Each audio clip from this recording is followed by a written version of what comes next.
late than never, I guess. A little bit only. I'm waiting on. I have a new, instead of, I'm away from instant coffee. And you see the little coffee maker and some decent coffee. So we'll see. It's good. I just didn't had to get some more water from the house anyway. Hey, everybody who's here. Hey, Logan, Jamie, Rob, Tommy J, Andrew, how you doing? We gotta get together and go hit some of those little ball deals things. Justin, Daniel, how you doing? Um, yeah, so you can hear it percolating. So the only problem I've had so far is being coordinated enough to pour the freaking thing in the cup without spilling it all over the place. First off, I want to thank everybody if you guys did donate or sent prayers or whatever to Fa, her brother. She did raise the money, 50,000, I think it was, bought for her brother to have surgery. Got a big giant tumor. He'll have the surgery on Friday, and I want to thank everybody that did send prayers, send $1, send $5, send whatever. She was I fell asleep. I haven't felt all that great, and I went to sleep at like 7 o'clock or something. Anyway, I watched it this morning, and it was good to see her smiling instead of crying. So I know it was hard for her to do the video asking for donations, but I encouraged her, and a couple other people encouraged her, and it was hard for her, and she did a good job. So thanks, everybody. Hey, James, how you doing?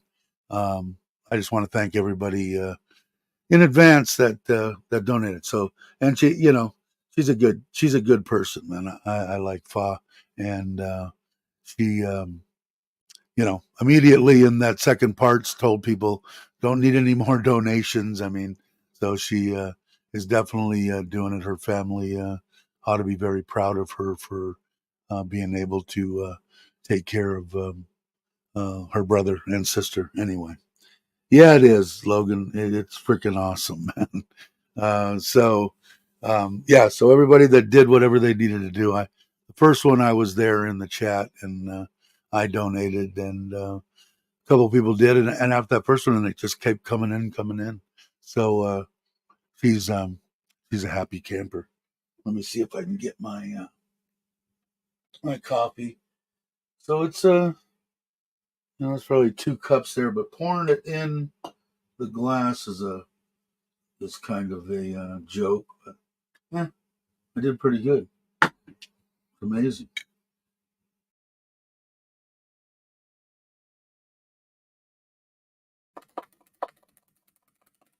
I'm a creamaholic. I got a lot of cream in there. Very cool. I can have a couple cups of extra coffee, which I probably shouldn't have. Yeah, and I just I don't know what kind of a bug I had or whatever, but it seems to be pretty much gone now. A lot of people that I know are feeling under the weather. Hey, Nanette, how you doing? Morning to you. And thanks for stopping by. If you guys aren't subscribed, right there, please do.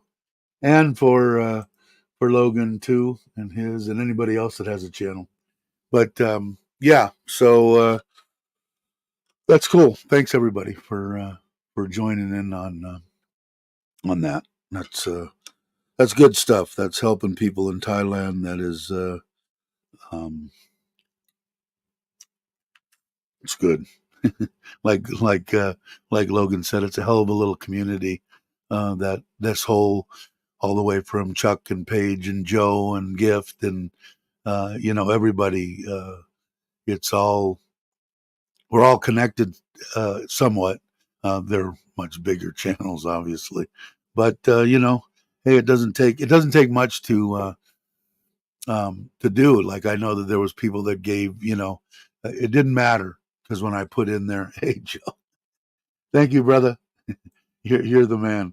It it doesn't take much, And then when I put it in there the other day, I put, hey, if you don't want to give, don't give. If you can't give, send prayers. If you can give, send whatever you can. It doesn't matter whether it's 1 baht or 100,000 baht. But she did a really good job. If you guys haven't got a chance to check out her live streams, I believe that both of them are still up. The last two. Mm. Um, uh, it's worth seeing her demeanor in the first one and her demeanor in the second one. Like totally, she hadn't eaten. She was making herself sick. Plus, she has problems of her own. But um, you know, it was good to see her smile and saying she's going to eat something, which is good because her not eating is a weird deal, right? If you follow her. All right, let's see. Um, you're in the chat on what on his other channel. I still haven't. I still got to find the Trailer Trash Thailand. I still haven't got it. I got to get my wife. I have to get together with her in front of the computer because I'm positive I put it in her name when I did it, so it's her her password, her uh, Gmail. It's all her deal. So I have to do it because I don't know what's happening with it. But I'm hoping everything is coming from the tanks, the water tanks, which I'm concerned about. Um, should be here. It says the second, but no, they just cleared customs coming out of China. So I'm hoping that I can get them in the next 2 or 3 days by maybe Wednesday. Thursday, I go back. Thursday's the 4th, I believe. I go back to the doctor. Um, I'm also might be. I don't know for sure. I might be heading back. I have a good friend that I grew up with. His mother passed at 90 back in the U.S. A great lady, freaking awesome lady. She loved me for some reason. That's probably why I liked her so much. I teased him all the time that she loved me more than him. She lived a full life, but his younger daughter, his younger sister, God, I want to say she's not much, maybe the same age as my wife, early 40s. Uh, she passed away yesterday from the almighty frickin' FU C word at, like I said, early 40s, I think. Um, Good kid, And so now they're trying to figure whether they're going to have both the funerals at the same time or different. So he's going to get back to me. But I'm going to ask my doctor, is it a good idea? Because, 20 hours there and 20 hours back in the plane isn't exciting me, but I'll see what he has to say. So otherwise than that, oh yeah, the new pate. Yeah, thank you, Tommy. I didn't see you. Uh, brain dead, man. I went day before yesterday, right? 2 days ago, Tommy. I was checking the date. I'm checking. Okay, let me check on the hotel and all that. I pull it up in Agoda, and it says the 17th or the 15th to the 19th. Now I know I didn't pick those dates, so I really don't think it was me. But regardless, it's one of the very few ones that I took the cheapest um, price that they had, and it was one of the ones that you can't cancel.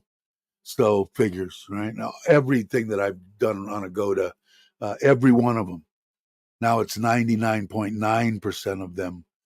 This one, have all been. I could cancel. So anyway, so I got a hold of Cabo, and he's going to be there then. Thank God, because that was the main reason. Go there. I didn't get a chance to talk to him, bullshit with him, eat dinner with him. Mitch might go. Whoever's around is invited. But anyway, the date's going to be. Let me go back over here and look on here. It's going to be the same time, 6 o'clock. Let me get close to the deal here, but it's going to be on the 17th, which is still a Wednesday. It's a week difference. The 10th of coming up is a Wednesday, and the 17th. And at Taco House still, I don't think that changed, and 6 o'clock. So anybody that's around, more than welcome to stop by. Hey, Paul, how you doing? Retired, don't give up. Another. I got this from found him from. If you guys aren't subscribed, please do me a favor and subscribe. I think he popped on once before. His name's Dave Clark too, but his is with an E, and he's here. I think. What did you say? 4 or 5 months now, or something. Moving here, planning on doing a bunch of stuff. Got videos and stuff going out. So by all means, give him some love. Give him some support. Seems like a good guy. Looking forward to meeting him. Because where are you at, Dave? I don't remember exactly where you're at. And everybody's saying hello. Yeah, it doesn't cost anything to subscribe. I don't know how many subscribers you have now, but it's always try to get to that 1,000 is a big hurdle, man. Not whether you want to make money at it or you're just doing it for fun. It's still a goal. That's the main one. So if we can help him get there, less highly recommended him. Less too. And so anyway, I'm trying to get back to my. Where did I do? I lost my. There's my feed. Okay. So anyway, so the dates are going to be different. But like I said, if anybody's there during that time, the 15th, I'll get there on the 15th. I'll leave the morning of the 19th.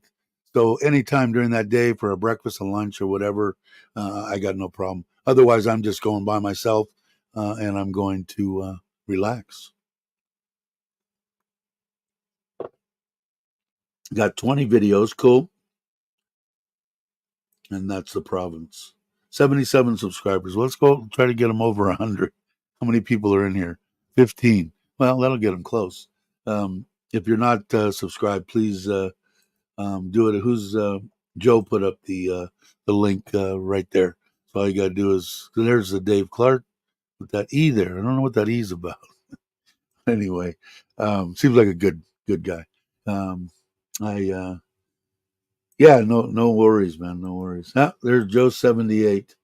They'll creep them up. You never know. You get people watching. Cheers. So, waiting for the tank. They're exiting the import, so they're actually. I'm going to get them, and those are the blue ones that I showed you guys. Before. I was going to bring. Let's see. Let me go here. I know Logan's here, so let me see if I can find this. Was it on Messenger that I sent it? No. What did I send it to? Anyway, I'll show you. This will be easier because I wasn't planning on anything. But Logan, I'm talking about the pizza oven. People are probably going, "What the hell is he talking about?" Um, that regulator that I bought is high pressure, man. It damn near blew my beard off because I was looking in it as I clicked it, and I heard it going, and boom, man, it got my eyebrows and part of my mustache. So I had to take that out, but I dialed the other one down all the way, the one that I originally got for it. And here, you guys will probably be able to see it. It's a pepperoni, green olive, and black olive. And the bottom was perfect. I cranked it up, turned it back down. I ended up turning it off on the last pizza, but I think that I might be able to crank that down just a little bit. It's close enough. I can get it in there and so I can pull it back out, if I have to. But it definitely, a minute and a half, 2 minutes, it's done. But it turned out really good, and it tastes as good as it looks. It turned out really well. The dough I made, really simple dough. I ended up putting a normal amount of yeast in it because I wanted to use it. There's a trick to that I saw one guy doing by hand. Okay. And what he did was he put the yeast and everything in the water and slowly added the flour to it, slowly, to where it was almost dissolved. And when he just came it together, it was already starting to work. So I put it in the mixer, put it in there. The only thing difference in mine, I put a small shot. I want to say maybe a teaspoon of honey, local honey, in there, and a tablespoon. This was only on a, what was it? Maybe 500 grams of made two 250 250 gram dough balls, and I put a tablespoon of olive oil in it, and then put it in my mixer and just slowly added it in there. Then I turned it on medium and let it knead for about 5 minutes. Pulled it out, put it in a bowl, and when I let it rise for an hour, knocked it back down, put it into dough balls, let those sit for another hour. So within 2.5 hours from the start of the dough, and I could do pretty much whatever I wanted to with the dough. It turned out really good, and it tasted good. And salt. I forgot about the salt. Let's see. Watch the video, and the guy turned off the oven for the first minute. And try that next time. Okay, I will. I'll try that. The on high now. Excuse me, I got this here. And people are going, what are they talking about pizza shit for? I thought we were in Thailand. Anyway, it at on high, 20 minutes in there, it was at like 750 Fahrenheit, the stone. And that seemed to be perfect. I mean, it was leoparded on the bottom. I didn't take any pictures. I should have, of the bottom. And I only used that slotted peel that I got is awesome. I haven't tried that automatic one yet, but get yourself one of those. It was like 500 baht here. It was like $12 or whatever here. I don't know what it's like there, but man, and I use semolina, that, just that real fine stuff, and no burning, no nothing, hardly anything on there. And I bought silicone sheets that lay on the counter, actually show you the size on there if you want to roll stuff, and that worked out perfect. I had just gotten it, put it down there, threw a handful on there, cut the dough, turned it upside down, pushed it, turned it right side up, punched the air around it, the dough was working good after 2-3 hours. It was freaking awesome. I used quite a bit of yeast in it, but I like the yeast taste anyway. But anyway, but I will try that. Turn it off for the first minute and then turn it back on. That's yeah, because I don't know, man, all the way down with that low pressure regulator, at least with this, the regulator that they have on there, it just won't let you go down to like, almost nothing, which is where I think you pretty much need to be to get it. But turned out good. I've got enough to maybe make another pepperoni pizza. I might take it. What I'm hoping, if I get the water tanks, I'll put them in there. I probably won't plumb them, fill them up. I'll put on the trailer. I'll put a scale on the tongue. Get it. I'd like to see it about 350 pounds. If it's anywhere between 300 and 400, I'm good to go. It's pretty much the trailer's ready to go. Roll. Back of the truck has. The only thing I got to do is fill up. The generator's full, and I need to fill up the 10-liter extra gas. And I got to go to the doctor on the 4th, which is Thursday. Either leave probably Friday morning early, and then maybe my wife will come up after work, and maybe I'll only spend Friday night. She'll come up, and we'll spend Friday night and Saturday night there, and leave and come back Sunday. Maybe we'll see if it's done. If not, I might go anyway, even if she's not going to come. But we'll see. Okay, let's see. Douglas, good to see you. Thanks for subscribing. Appreciate it. Cool. Yeah, you got to get over that 100 bump, right? That was my first one. You were going to have Dave on the show. Yeah, I don't. We never connected. It could be he sent me an email and I didn't see one. Did you send me an email? Did you still want to? Did you still want to come on and rap? I can. In fact, I can put the link in now if you want to come. You're more than welcome to come on now. It's really easy. You just click the link and follow the instructions if you want to. Yeah. I can put it. Let me put the link in there. Copy. Paste. That's the link. And then when you come in, when it comes up, you'll come in and go like into a green room type thing, if you're not familiar with StreamYard, and and then I'll click on you and we'll come up in a split screen. So anytime. I'm just rambling. That's pretty much all I had to say today. Anyway, it wasn't going to be a. Oh yeah. No, take your time. No problem, Dave. So yeah, that I wanted to get out, and then the stuff about thanking everybody for FA. If you sent prayers, if you did anything, doesn't matter. It and Logan hit the nail on the head, man. It's an awesome little community we have. Let's see. What was the other stuff? I think that was about it. I was going to take the Forza and go over yesterday to Buriram. My wife and me were both. I was kind of, like I said, feeling under the weather anyway. But I did fire it up and it's ready to go. I might take it out. I know if Andrew's still here, I still want to. I'd still like to go over and talk to that guy about getting lessons and hitting a few balls. I feel maybe not today or the next day, but maybe Wednesday or something. Um, because I'm feeling a lot better than I did yesterday. Hey, Craig, how you doing? You guys aren't subscribed either, but I'm sure you are to Craig's channel. Do yourself a favor and do so. And then, so if I do that, I was looking at. Let me look at the. That's the pizza, Craig. I adjusted the regulator way down. It's about, you can't really tell the size of it.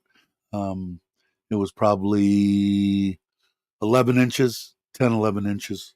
Um, and it was pepperoni, green olives, and black olives because that's all I had. If I would have had mushrooms, I would have put it on there. It would have been perfect pizza for me. Actually, I like Italian sausage and um, uh, mushroom is and black olive, my favorite. Yeah, it was really good too. I ate most of it. There's still some in there. I made two, and they both turned out well. Like I said, yeah, I'm going to try Logan's thing. Dave is in the back room. I'll 1 second, and I'll grab you. And I haven't talked to him face to face, sort of either. So we'll all get to meet him. Um, they both turned out well, but I think you might have it right, either in the beginning or the end, but probably in the beginning would be better because it can sit on that hot stone and not have to worry about it. Mine spins, so I don't have to worry about it. And I could spin it like that, and it'll go for 20 seconds. It'll still go. So let me just change the layout here, Dave, and I'll bring you in. Can you hear me? You can hear me, right? If you have YouTube open, if you can hear me, wave your hand. If you have YouTube open, just turn the volume down on, or we'll get an echo. And I'm gonna bring you in right now. There we go. Turn the volume down on. If you have, if you have YouTube, I don't hear any. That's a little bit better there. Yeah, I don't hear any echo. Can you hear me now? Jay says. Yeah. How you doing? Pleased to meet you, by the way. I'm not sure how to turn the volume down. No, you're okay on volume. You're good. Yeah, I'm getting a bit of an echo. Are you in your ear? If you go on to, let me see. Let me go. If you see in the StreamYard app, if you go to settings, you should be able to go to audio. and there's I don't know if you have that option or not. Okay, settings. I have echo cancellation on, Audio. Okay. but this might only be for me. I don't know. Did it come up? Okay, I is that haven't been any on better? your end of it. It sounds good to me. What I was saying is, like, if I've got another window open, like I'll say right now, if I've got another window open and I'm trying to watch me, okay, if I'm trying to watch the deal here, I can bring it up actually on Trailer Trash. I'm gonna try and put it in phone. And You hear all the echo. Now if I go back there, you hear all the echo. Yeah, let me just. Now if I go back. Now I muted that, and I can still watch YouTube if I want to. So if you want to watch on YouTube, like right now, what I do when I'm doing this, let me get the pizza off of here. Yeah, is I go to what's that? I'm hearing a full echo. I'm hearing myself come back. Come back. See, and I have it shut off. But you don't when you're looking at the screen down on the bottom, does it have mic, camera, settings, and that or no? That I don't remember being on your end of the of StreamYard. Okay, I got camera. Yep, audio, virtual background. Yeah, go to audio. Audio. Yep. Okay, now there should be an option to for echo cancellation. Yeah, I have that on, but it's I'm still getting it. Now, do you have YouTube open anywhere? Yeah, I have YouTube open. Okay, turn the volume on your computer. Yeah, I do. All the way down or off. Okay, now that's gone. Okay, what about the echo? You can't hear anything? No. If I turn the volume down on, it's on. Not on StreamYard, on YouTube. It still keeps coming back. Yeah, do you have YouTube open? Not StreamYard, the one that we're on, but actual YouTube. Do you have YouTube open on your computer in another window or a phone or anything like that? Yeah, I do. Okay, you got to turn the volume off on that. Turn the volume off on that. Oh. I see. Okay, but now I turned that off. I can't hear you at all. But you turned off. Yeah, I can hear you fine. Oh, there we go. Yeah, that's it. That's all it is. Usually it's if you have YouTube open, because this is different. Because I'm in Canada right now. Are you? Okay. Yeah. Oh, you're not here. Not for long. I'm in Canada for 4 more weeks, and I'll be back to Thailand. For good or? For good, hopefully. Yeah, tell us. I guess tell us your story a little bit, if you don't mind. No, I don't mind at all. How did you pick Thailand? Start with that. I've been wanting to go to Thailand for about 4 years now, and I've been watching videos and trying to learn everything I can. Les was one of my first subscribers, and I just tried to cross all my T's and dot my I's and learn everything it is to learn to go. But I didn't think I was going to go until I was 65. And I'm 64 now. But I ran into some health problems, just like you. I ended up with a problem with my heart, and and I ended up leaving work early because of it. And I got a pretty bad diagnosis saying, with a cardiomyography that my heart output was down to 25%. And I figured, you only got 4 or 5 years. You better enjoy it while you can. So I packed up, brought just basically said, that's it. Got on a plane, and I landed in Bangkok. Les picked me up. For all you people that are interested in coming here, he's the man to talk to. He's the man that I agree 100%. Yeah, absolutely. This is a good one. Yeah, and so he picked me up and he took me under his wing, And from there, then I made my way up to Chiang Mai, and I met Katai, and I've been talking to her for about 6 months online. And she lived in Pear Province, and she met me in Chiang Mai. We rented a house. There's a video on renting the house. It was absolutely terrible condition. We couldn't find anything that was worth renting. So we ended up renting this house that was essentially empty, and I had to renovate the whole thing and furnish the whole thing. At least that way, I got it the way I wanted. Sure. We started exercising. I brought my bicycle from Canada, and I bought her a bicycle. We rode our bikes every morning, and there's a couple of videos on our bike rides. I haven't done the video from the cardiologist there, but and I actually have a video coming out probably in maybe another 4 or 5 videos where he does an echocardiogram, and as it turns out, after he changed my medicine, after exercise, after no more stress, after just basically living healthy life there in Thailand, my heart output apparently, he said, oh, it's between 40 and 45, and I thought, how can it go from 25 to 45? That I'll tell you what, mine went from 25 to 80. Well, but when I was in the hospital, I lost 80 pounds. Yeah, I could lose that. But I'll tell you what, he did the same thing, and he would also. I haven't asked him recently. Maybe I'll ask him. I go this Thursday. I go every 3 months to see him, but I also always had an enlarged heart.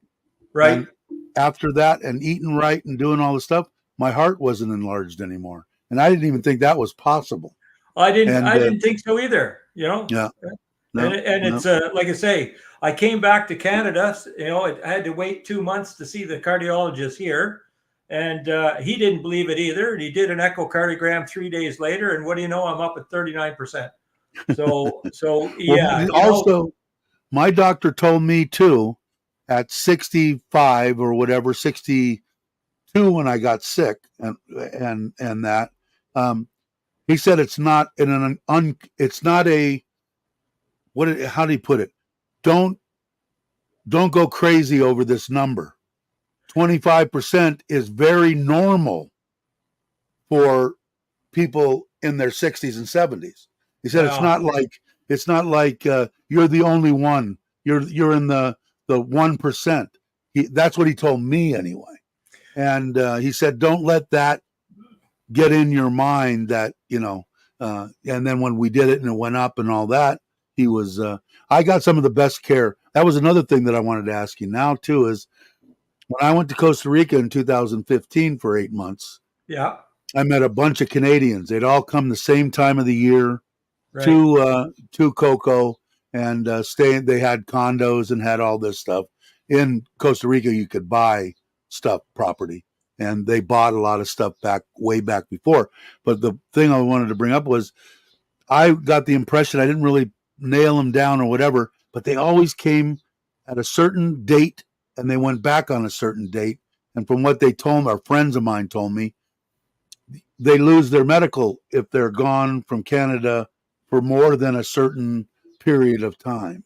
Yeah. So is that a true fact? I'll tell you how basically how it works here. If you're gone for more than 180 days, your OHIP, which is what we have here in Canada, will become null and void. Now, if you come back and depending on province you are, I'm in Ontario, after 30 days, it's reinstated. The other thing you can do is that if you know that you're going to be out of the country for a period of time, like, over a year, you can have it put on a hiatus, and I'm going to do that myself. But again, the thing is, if you're out of the country for more than 6 months, and then, and if something happens to you, well, you have two choices. You want to get on a plane for 24 hours to get back to Canada. And if you're not inside that 6 months, well, then you're sitting there waiting, for a month to be covered. Right. The truth of the matter is, I self-insure myself, as far as health is concerned. I have an accident policy when I'm in Thailand, but I have enough money, and I don't mean I have a lot of money, but I have enough money To that if there's an self-insure. emergency, that Right. I can cover a pretty good amount. There's some decent places here. I got lucky because, well, if you haven't heard or you haven't watched me that much or whatever, when I got sick, I was debating: do I go with this one? Do I go with that one? What do I do? And boom, I'm in the hospital, and it cost me $1,000,000 baht. So it cost me, like, back then, about 30,000 US dollars. Yeah. And that's why I tell everybody, make sure that you have it. They don't. A lot of the places won't take pre-existing conditions. Um, some of them I've heard that if you go in and you're in your mid 60s, you're okay. And after 2 or 3 years, even if you had some kind of and I don't know this for 100%, but you had a pre-existing and you haven't had any problems with it in a few years, that there's a chance that they might pick it up. So but there's a lot of places. If you have enough, that's great. Mine is, I got lucky. My wife now, that I found here in Thailand, or she found me, one of the two. But she works for the government, so it's like 80. It's weird. It's between 85 and 90% the government pays, and I can go to a private hospital. I can go wherever I want to, and they take care of it. Like when we go in, I take a shitload of medication, and I take that new to try to lose weight, the stuff for Oh, diabetes, the shot that you could yeah, take. yeah. I take I know that, what and it's called. that's expensive as hell. Ozempic. Yeah, Ozempic. Ozempic. It's expensive as hell. So, like, each time when I go, 3 months worth of stuff, me and my wife both go at the same time. We both give our blood for blood tests. We both see the doctor. We spend about 4 hours every 3 months in the hospital, and the medication is like around 40,000 baht for 3 months supply. My wife's only got one. It's mainly me, right? Forty And thousand baht. I So get about 38,000 of that back. yeah, So I'm it cost about me like 5,000 3,000 baht right now. About 5,000 baht for mine. For your medication. Yep. Yeah, Yep. and you bought it. They have all your medications here in Thailand, correct? Yeah, I get it all straight from the Yeah. cardiologist. I paid when I figured it out when I got here, because I didn't know nothing. I knew nothing about Thailand. I met a friend that I made in Costa Rica. One of his good friends came for almost 3 weeks. He came, and from Thailand. He was in Bangkok, so we started talking about it. You got to come see it if you've never been there. Blah blah blah. So I had it on my mind to come. Then my wife passed away, and I said, "Screw it." I finally talked her into going, and then she died, and I said, "I'm going anyway." So I went, spent 12 days in Kamala, came back home in November and said, "No, I don't want to stay," until rented a house in Phuket for a year, starting January 1st. Got a ticket as soon as I got back, and came back to Thailand, and been here ever since. And before I got a doctor, I went and chased down my medicine, and the money that I was paying through my insurance, Medicare, right? Through Right. Medicare, with the paying the Part D and paying for the prescription, it was cheaper buying it over the counter here in Thailand than I was paying with my insurance in the United States. Well, So there's the thing. Now, thanks, Joe. here I have we have like I have insurance for medicine, but you have to pay a dispensing fee at $12. $12 a crack. I haven't got a calculator to figure what that is in baht, but it's probably 50. No, it's more than that. 50 baht a crack. And for every medicine, if you've got 5 or 6, well, that's 5 times 12. You're up to $60 every time on top. And when Just on top. you take that cost and you subtract it from the $180 that I would pay, it's really cheap.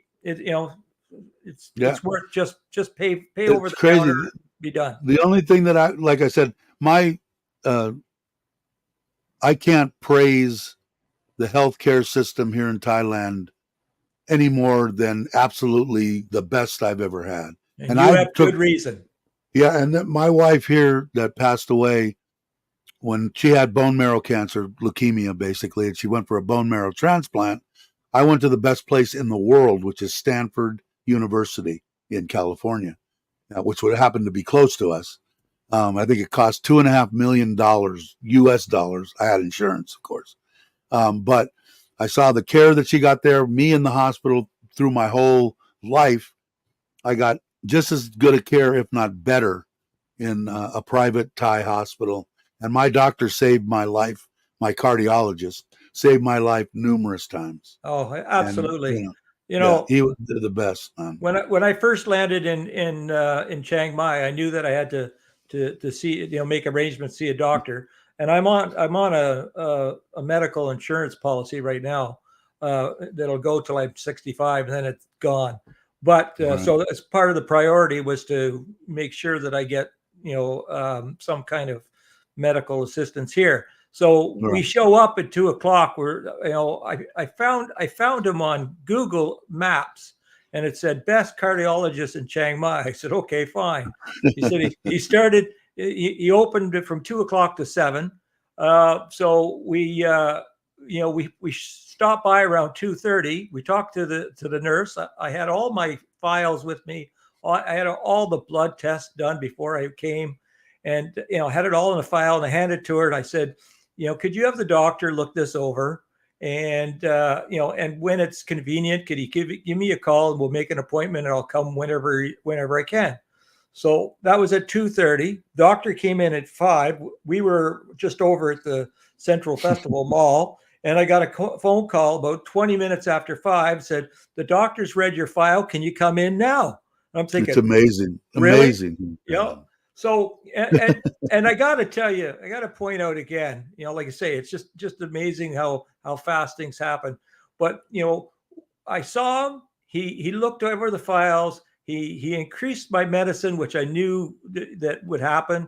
He handed me another drug that was new, and and he gave me a bill for 5,000 baht, which included some other pills. Right. Pills, ridiculously cheap. Yeah. That you have to pay full pot for anyway. And I thought 5,000 baht, that's amazing. Then I'm waiting for his bill because he's the doctor. Right. There was no bill. He got his commission off the drugs. It's just amazing. It's totally amazing because I just went because I was stupid, ate a bunch of sushi, drank some soy sauce. The sodium was up through, and I got short of breath. I had water again on my heart, and so I knew it because I know it now. And I said, okay, it's time to go to the doctor. So my wife was there. She came home from work, drove me there. We go into the hospital. He sees me immediately. It just so happened my doctor. They work for both the private and the government. So they work both places. Yeah, so that's wherever what this guy I'm going to does. go, yeah. So I went into the private hospital, and now, granted, I'm going to get 80% of this back or so, right? So went in there, let's say on a Friday night, whatever it was, Friday at about 5:00. He asked me. They have private rooms. They have a private VIP room, which is $2,500 a night. Right. So I went in there. I've been in their private rooms before. Spent a whole month in one. Basically the same room, but the VIP is all remodeled, new paint, new fixtures, new everything. Real nice. $2,500 for that alone. Now all the checking in, the blood work, the X-rays, all that stuff. 2 X-rays. One when I went in, one when I went out. The next day at about 5:00. 7,000 baht. Now remember, 2,500 of that was the room. Exactly. Okay. So it's like a lot of people say, it's basically free. Yeah. I mean, well, when you compare what it cost in the States, just to go in and spend a night in the hospital in the U.S., yeah, you're talking $20,000 probably, $15,000. It's insane. But wait do you need dental work? Wait, in Canada, dental work is just insane. yeah, I But need dental work now, and I've got to get it done. I've well, been here waiting in and waiting. Thailand's the place to go. No doubt There's about it. people. It was that way in Costa Rica too. There was actual people, and they probably do it here in Thailand. They figured their vacation for 3 weeks. They would take a 3 week vacation and dental work. So they would go for the 1 week, get all their dental work done, and then they would enjoy themselves for the 2 week vacation. And it's like here, I guess it's pretty close to the same quality and the same price range. Again, almost because right now, Bobby, one of the guys that's on the channel, him and his Right. wife, Jai, actually, they live here in Surin. They went back, and he went back because of his military for his dental work and all that kind of stuff. Plus, they're still going to try to get rid of their house, and they live here. She has a house here, and he went back there, and it was cheaper, of course, because it was free with the government. He's a military, and he went back and had them do it there. But here, I've got to get my teeth are junk. They need to be done big time, so I got to do that soon. But I heard that they're excellent. The quality of the dentists and that stuff are top notch. All There's a of my couple big ones. dentists, all the dentists I've had the last 20 years have all been Asian. So and I've paid full pop in Canada. I'm not even going to tell you how much I paid. It's in the tens of thousands of dollars. I have 5 implants. I have more crowns, and I know that if I had done it in Thailand, I would have paid a quarter of the price. I saw something on with implants is probably what I'm going to end up having to do. Not all of them, but a lot of them. And I seen one in there, and I didn't have my wife read it. It was half in Thai, and all I saw was 24,000, and it showed implants. Now I don't know if that was each or for a whole mouthful. That's probably 24,000 baht. That's probably each. Yeah. So what is that? This front tooth here was $6,000 Canadian. So you're talking 40,000, 60,000 baht for one tooth. Right. So it's a third of the cost. Yeah. Oh, absolutely. Yeah. Absolutely. Yeah. So I'm going to have to get that done. I'm not really jazzed. I don't like dentists. So I've been to one so often it doesn't matter. I'll fall asleep in the chair. Listen, Dave, about your sushi. About your sushi. Next time we'll have sushi together. And if I think you're eating too much salt, I'll just say, "Hey, don't eat that. I'll eat it for you." You know what I do now? We went to Robinson's, and they have like a little the salmon's frozen, frozen salmon, but it's not bad. It's a 400 baht. But the place that I went to was just off the wall, off the hook. 500 baht, and the salmon was fresh. It was this thick and that long. The sashimi, it was unbelievable. But when I went back there, I brought my own hot chili sauce, and I brought my own low sodium soy sauce. I limited myself. So when I do go back there, because I will go back there again, they had steak, they had everything else. Unbelievable. Oshini's. I did a little short on it. If you want to if you like sushi, I love sushi. You take a look at my little short on it. It's from maybe a month ago or whatever, and I haven't done very many videos. And look at that menu, unbelievable. And that was 590 baht. 2 hours I could sit there, all you could eat, and that included steak, salmon sushi, tuna. Rolls, any kind of roll you wanted, anything. They have a whole menu. It was like 10 pages of stuff, sushi, steak, and I'm talking like almost like Wagyu or whatever it's called. Wagyu, Wagyu beef, and unbelievable. And then you had a little on your phone. You hit their Q code or whatever it is, the Q thing, and it brought up that whole menu for one because they got one that's. Sorry, Paul, to make you feel hungry. Yeah, one that's 590 baht. Hey, Louis, how you doing? And one that was 1,100 baht. But the one that I got was unbelievable. Rob, I'm in Ottawa, Canada. Who was? Oh, Rob. What did I say? Yeah, We're in Canada today. yeah. I'm in Vermont, 90 minutes from Montreal. Best looking women in the world. Is it No, mostly? no, no, Rob. Yeah, they're. What's that song? She ain't pretty. She just looks that way. I don't know, man. I've always, ever since I was a kid, I think some of the most beautiful women in the world are Spanish, Mexican women can be the most beautiful in the world, like Zeta Jones, that type beauty, Yes, I agree. And Asian women. I Yeah, well, I just have an always, affinity for Asian women. yeah, me too. Ever since I was a kid, and most of the ones that they were all domesticated. The ones that I not really dated, whatever, but they were mostly Korean and Mhm. Chinese. Were the ones that I've were been most with Korean, Vietnamese, and now with my they did. Thai fiance. And trust me, I'm very very lucky to be with her. And she is Yeah, yeah. absolutely gorgeous woman. I got extremely lucky myself. Yeah. My wife's amazing, man. People Yeah. on here, they probably get tired of me praising my Thai wife and my Thai family, but it's just, why do you do this? And why? Because the woman saved my life. If it wouldn't have been for her and I wouldn't have met her, I'd be dead because I would have still been in Kamala. I wouldn't have went to the doctor because I'm a stubborn bastard. And I would have died on the floor of the little house that I was renting. And 4 or 5 days, somebody would have came by and went, is that Dave? Yeah, I think he's dead. Okay, we'll take him away. I would have been dead, no doubt. And So she Tommy took care. J, it says, what Thailand channels do you follow? Uh, uh, uh, I'm not sure. Like, I mean, besides Les. Yeah, Uh, did anybody else? oh Like, yeah, quite a few. Um, I like to watch Chris Parker. yeah, Retired working for you. for you. You Yeah. know, Ride for Kicks is probably the very first. Lucas was probably the very first uh, uh, channel I ever followed. Because, like I say, we both like to drive motorcycles.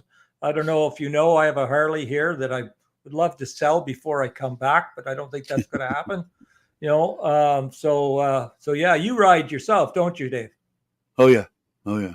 You got a Forza? Yeah, yeah, I got a Forza, and now the one that I'm putting together right now, because I really don't want to spend $1 million on a Harley. Yeah. I've had them my whole life. I rode a Yep. panhead to high school. Ah, My awesome. panhead, back to high school. So I've been riding I have a Harleys Street ever Glide since I was a kid. Special. There you go. Yep. Yeah, I had FXRs mostly because I was riding around clubs and stuff back in the day, and you needed to have something that the FXR was the perfect bike back in the 90s, Mhm. 80s, 90s. But I've Yeah. been riding ever since I was a kid out of San Fernando Valley, I'd like to say SF. I was, but I'm actually a fairly new rider. Only last 5 or 6 years. Was something I always wanted to do, and I just finally did it. So when I was in Thailand in Chiang Mai, I rented a Forza. You know, it was an older one, a 2016, and it was really beat up. But I rented it for basically 3 months for 8,000 baht a month, and we Mhm. put a lot of miles on it. And you're going to see a lot of videos upcoming, where I've got the camera set up. And in fact, the one I just What did bike was it? today, a Forza, 2016 Forza. Forza. Yeah, they're great, man. Yeah. I probably would get so much shit if anybody in the states that I ran around with in my life, but you know, I do dig it. I bought an older 1992 Honda Shadow yeah, 750. So I'm yeah. in the process of getting the carburetor work My done. first It's bike, got a my first motorcycle, Dave. yeah. Yeah, Yeah, good bike, man. I first. I That's what I I learned rode it on. around it. It isn't perfect. I'm putting running boards on it. I'm putting a little sissy bar on there only so I have something to strap a bag to if I want Yeah, to take it on. But I'll tell you what, hopping on the Forza with my back. I don't know if you've seen my Forza, but it's my biggest video that I've ever done. Is the video I did on putting the bags and the camera on the front and the back and all that. I've It's seen got it. like Yeah, thirty I've seen. thousand views or something, and Yeah. it's the most out of anything. I dig them, Well, man. when I get back in next month, I'll be Yeah. buying probably fairly new, unless I find a really good 23 model, the ADV 350.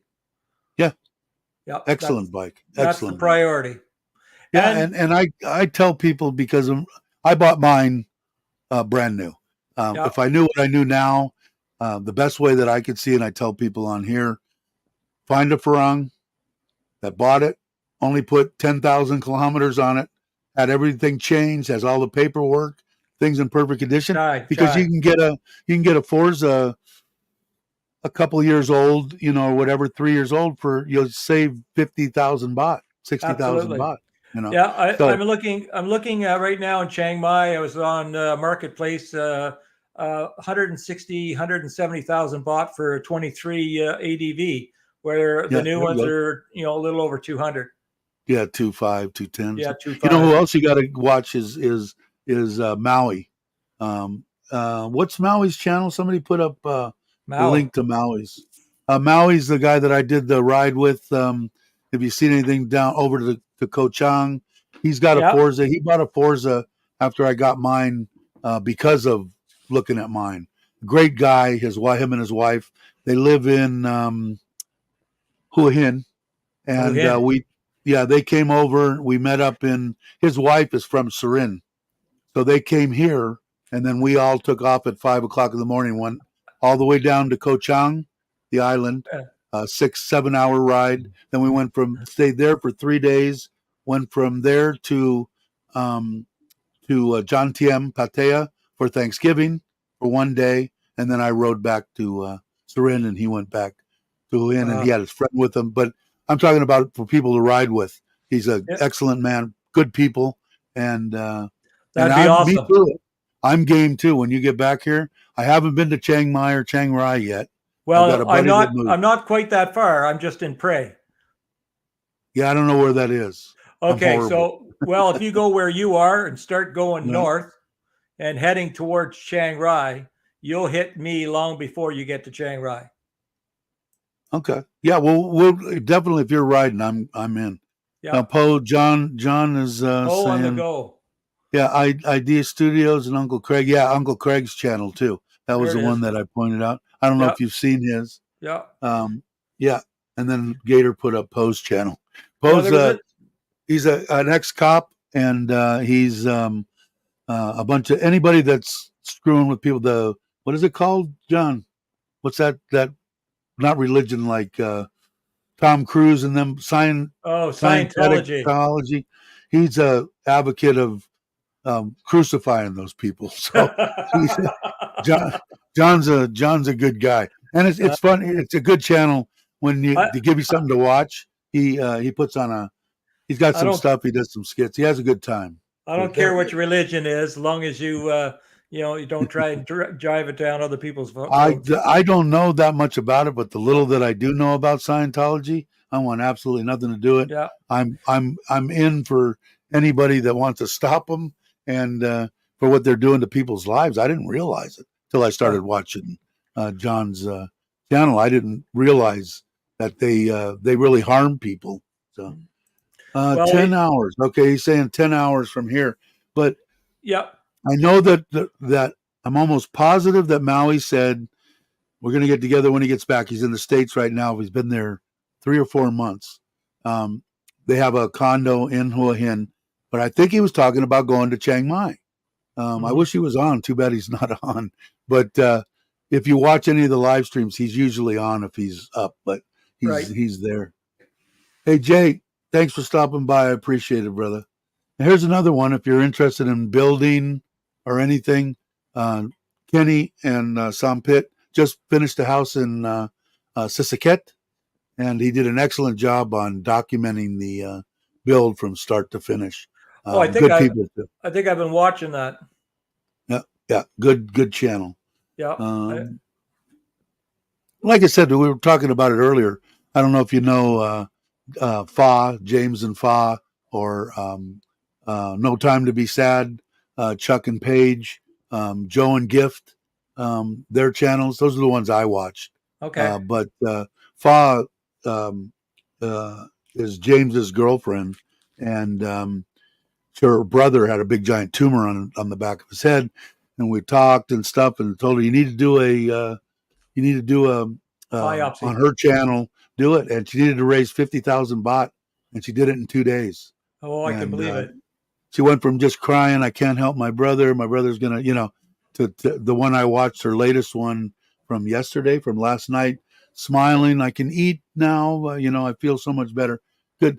The community that we have, the people that are on here, I'm not a big channel, obviously, but the community and the people like Les, that's the quality people that you're seeing.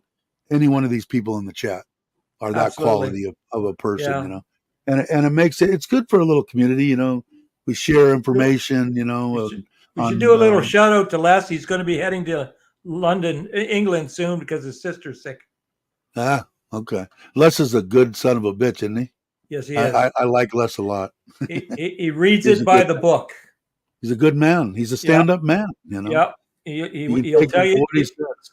he'll tell you the truth whether you like it or not. He's a good man. Yeah. Let's see, what does Craig say? My next pizza oven, baker creamy cheese mushroom calzone. Cool. I'm ready. I'm ready to see it. I've got a trailer. I don't know if you've seen the videos So of your my trailer. pizza, I'm just going to ask you, is Yeah. your tray? My pizza tray is perforated on the bottom. Yeah, I bought a pizza oven, a little one from Lasada. It's got a round table that turns, right, and it's just like a regular little, it's this big, this wide, this deep, and it runs off of natural gas. I've got a couple of them. Got one that runs off of wood pellets, but I couldn't get it to dial down, and I just did. If you saw the pizza picture, it came I saw out. that. I saw it on your phone. Yeah, it came out good, and it's perfect. So I'm going to actually keep it in my trailer.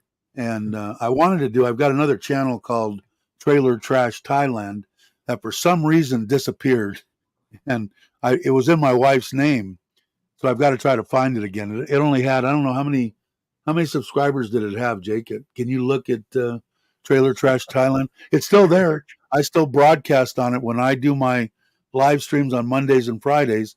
I click that, YouTube, and Twitch. And Twitch, I have no idea. Every once in a while, one person will come on from Twitch. I don't know how it works.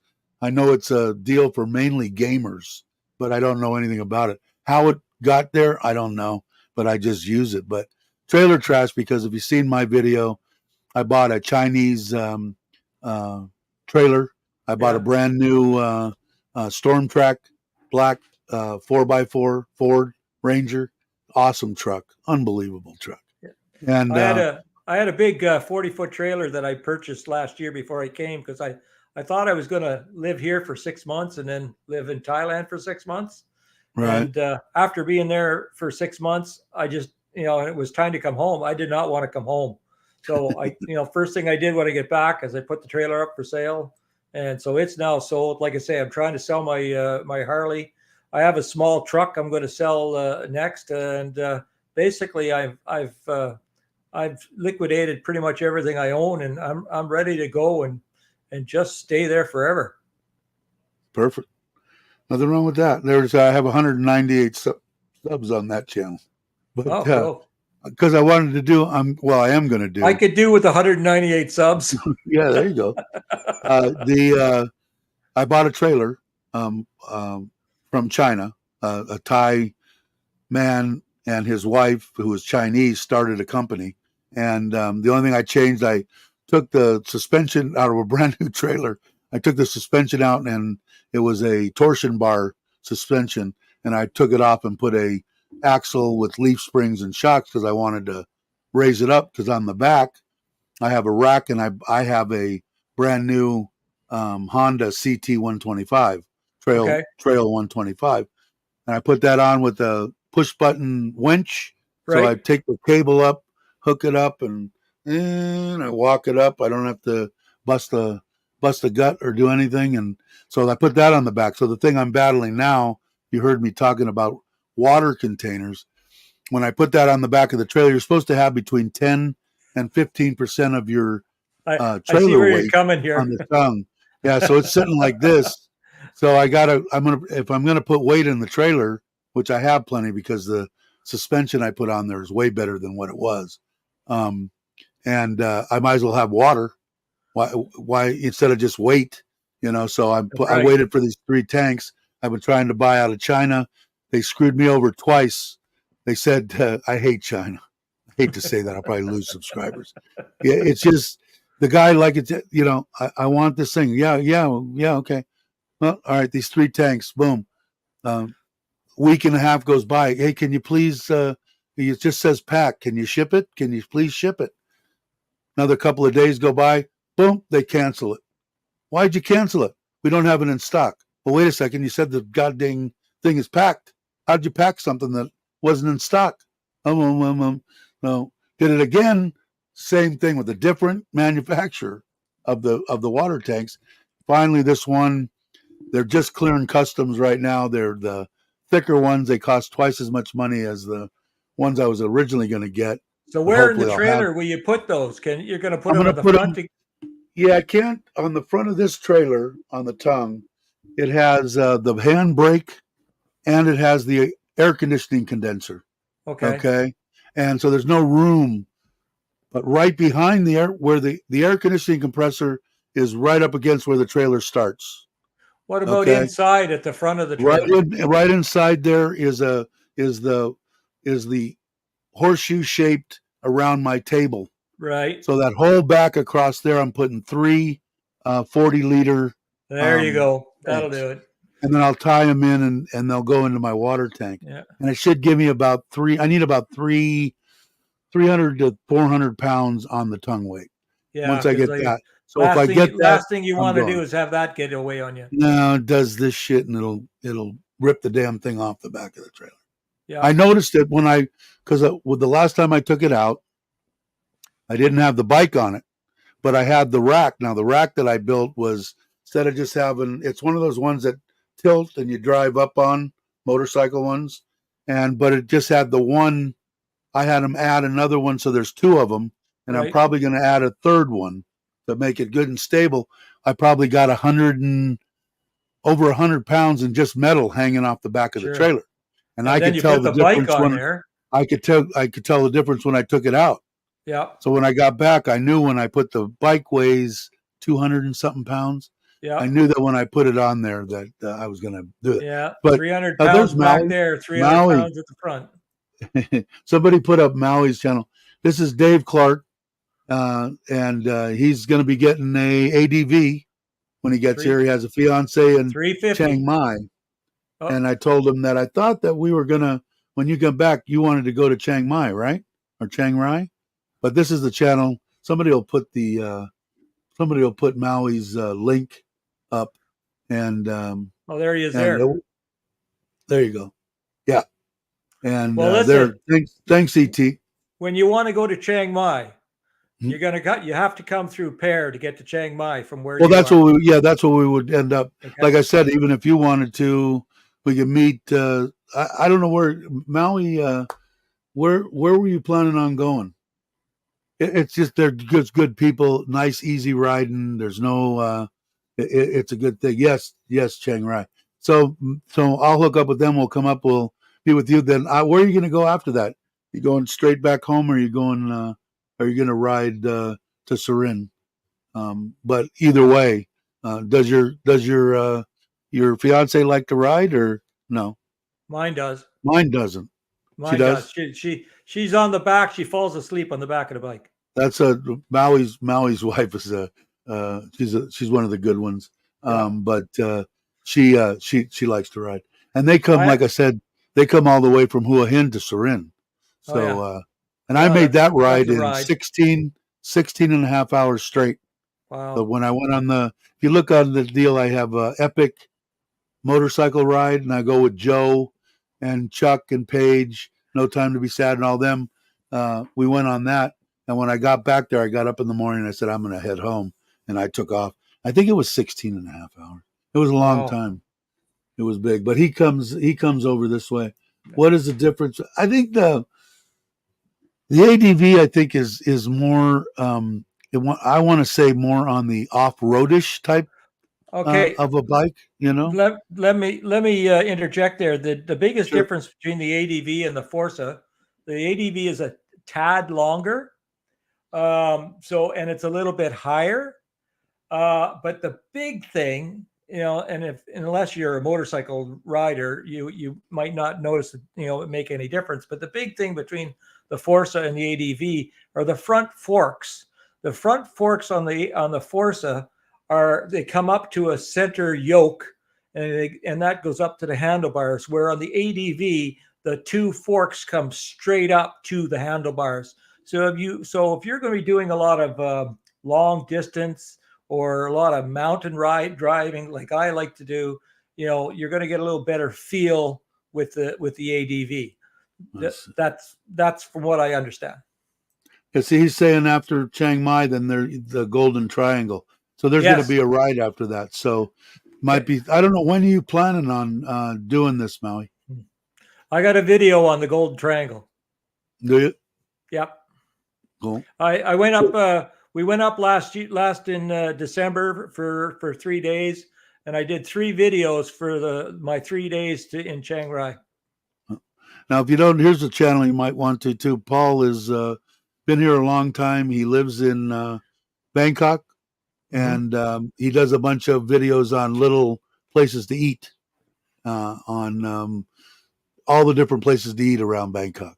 Cool. Or wherever he goes. He went, where'd you go? You went out of the country. End of November. Perfect. So you got plenty of time to get everything together. When are you planning on coming back, Dave? Oh, I'll be back in 4 weeks. Yeah. Yeah. So maybe we got somebody that wants to ride, Maui. Hey, I have a big house in Prey, and I mean a big house in Prey. Lots of room. Yeah. No? Cool. Yeah, so on the trailer deal, I'm hoping to do some videos on that and go out with my truck. And I've done a couple, but they were only like just, just trying to get everything together, just little test runs. So one of them that I'm going to take after Sisaket is going to Craig's, which is, how far are you, Craig? Are you still on? You're like 15 hours? I don't know. It's a couple of days away because I'm not rushing into anything. Oh, no, we don't rush. We're retired. We take our time. Yeah, Maui says the more the merrier. Exactly. Yep. Yeah, we're all on the same wavelength. Golden Triangle was my favorite trip. Yeah, that sounds like a plan to me. You can count me in, Maui. Just let me know when. And now, if we're going to go to the Golden Triangle, we got to walk out on that glass, eh? On a glass? The walkway, the skywalk. It doesn't scare me. Doesn't scare me either. There wants to start a pie. Stop in Pie. Pie? Am I saying that right? You want to go? Yeah, Pie. Yeah, we could do that too. That's a beautiful spot. Yeah, so we'll kind of keep that in your market in your calendar, the end of November. And if you come on every once in a while or check stuff, and before I do anything, I'll probably put it on my community page or whatever. You'll know way ahead of time. Plus, I'll show you my thing. Oh, cool. So you'll be here on October 1st. All right, cool. How long are you guys hanging out for? My dog is ready to get in. Hold on. All right, big bastard. Come on, no girls stay. All right, you want to say hi to everybody? Come on. Come on. What? Come on. No, you don't? You want to lay down? Oh, you got a nice golden lab. Yeah, he's a good boy. And I got 2 females for him out there that are, I don't know how old they are. They're like this tall. They're like, I don't know, we got them at 8 weeks. So. Yeah, I'm sorry to hear about your other dog. Yeah, man, we still got, I ordered, I think I spent a lot of money. I got a little 3D computer deal done and painted of her. And we got 3 paintings that my wife has. But the shrine, I got to take a picture and show it to the shrine that my wife has put on the side of the house. I get it, Dave. I've got the ashes of my last dog. Yeah. It's but like I said, a lot of people are going. I got a lot of people on here. Ron's not in here. he might be later. But a lot of people that, oh, we haven't had a dog for 6 years since old Betty died, and I think about it. She was way too young. She was a little dog. She was only 4. But I think about it and I go, I can look at it one way or the other. The pain that's in my heart, I will take for the 4 years of absolute pleasure this dog gave me. I'd do it again, Absolutely. And it'll be the same thing with this one, because Yep. he's just like he has to be next to me constantly, and now he's got his 2 females out there. So I'll have a bunch of either chocolate, either black, or either golden. Probably 20 puppies if they both get pregnant at the same time in a year or so. So, and I know I won't have any problem getting rid of those. Oh The no. lady was selling. We bought them for $3,500 each, so about 80 some odd dollars or something, and there's Yeah. $100, $90. I'll tell you, when I get back to Thailand and I start doing everything in baht, I'm just going to start forgetting what it is in Canadian money and just think of it in baht, because that's where I live. I'll tell you what's weird with me is I was always against the metric system and shit, because I was a stubborn American, and now I talk in meters and in liters, and it's weird too because I'm a fat bastard, and when I first got here, 85 degrees, man, and I'm sweating like a pig and can't sleep and anything, and now. I mean, you acclimate, I guess. You absolutely do. And you if it weren't for you Americans, we would have got rid of the inches. It would have been all metric. Yeah, for sure. Oh, and by the way, just to let you know that the best screwdriver and screw in the world is a Robinson, which is Canadian. Robinson, is it? The square head. Bear needs his own channel.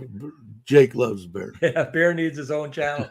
At least his own Instagram. He's a good boy, but he's only a year old. He's a year old, and he's still a puppy. Dude, I should change. Let's see. Big Loop Lance. Let's see. Not a short trip for us for sure. Yeah, that's for sure. No, it's not. It's a fairly long trip, but you know what? That's part of the camaraderie, right? Yeah, and we had an absolute ball.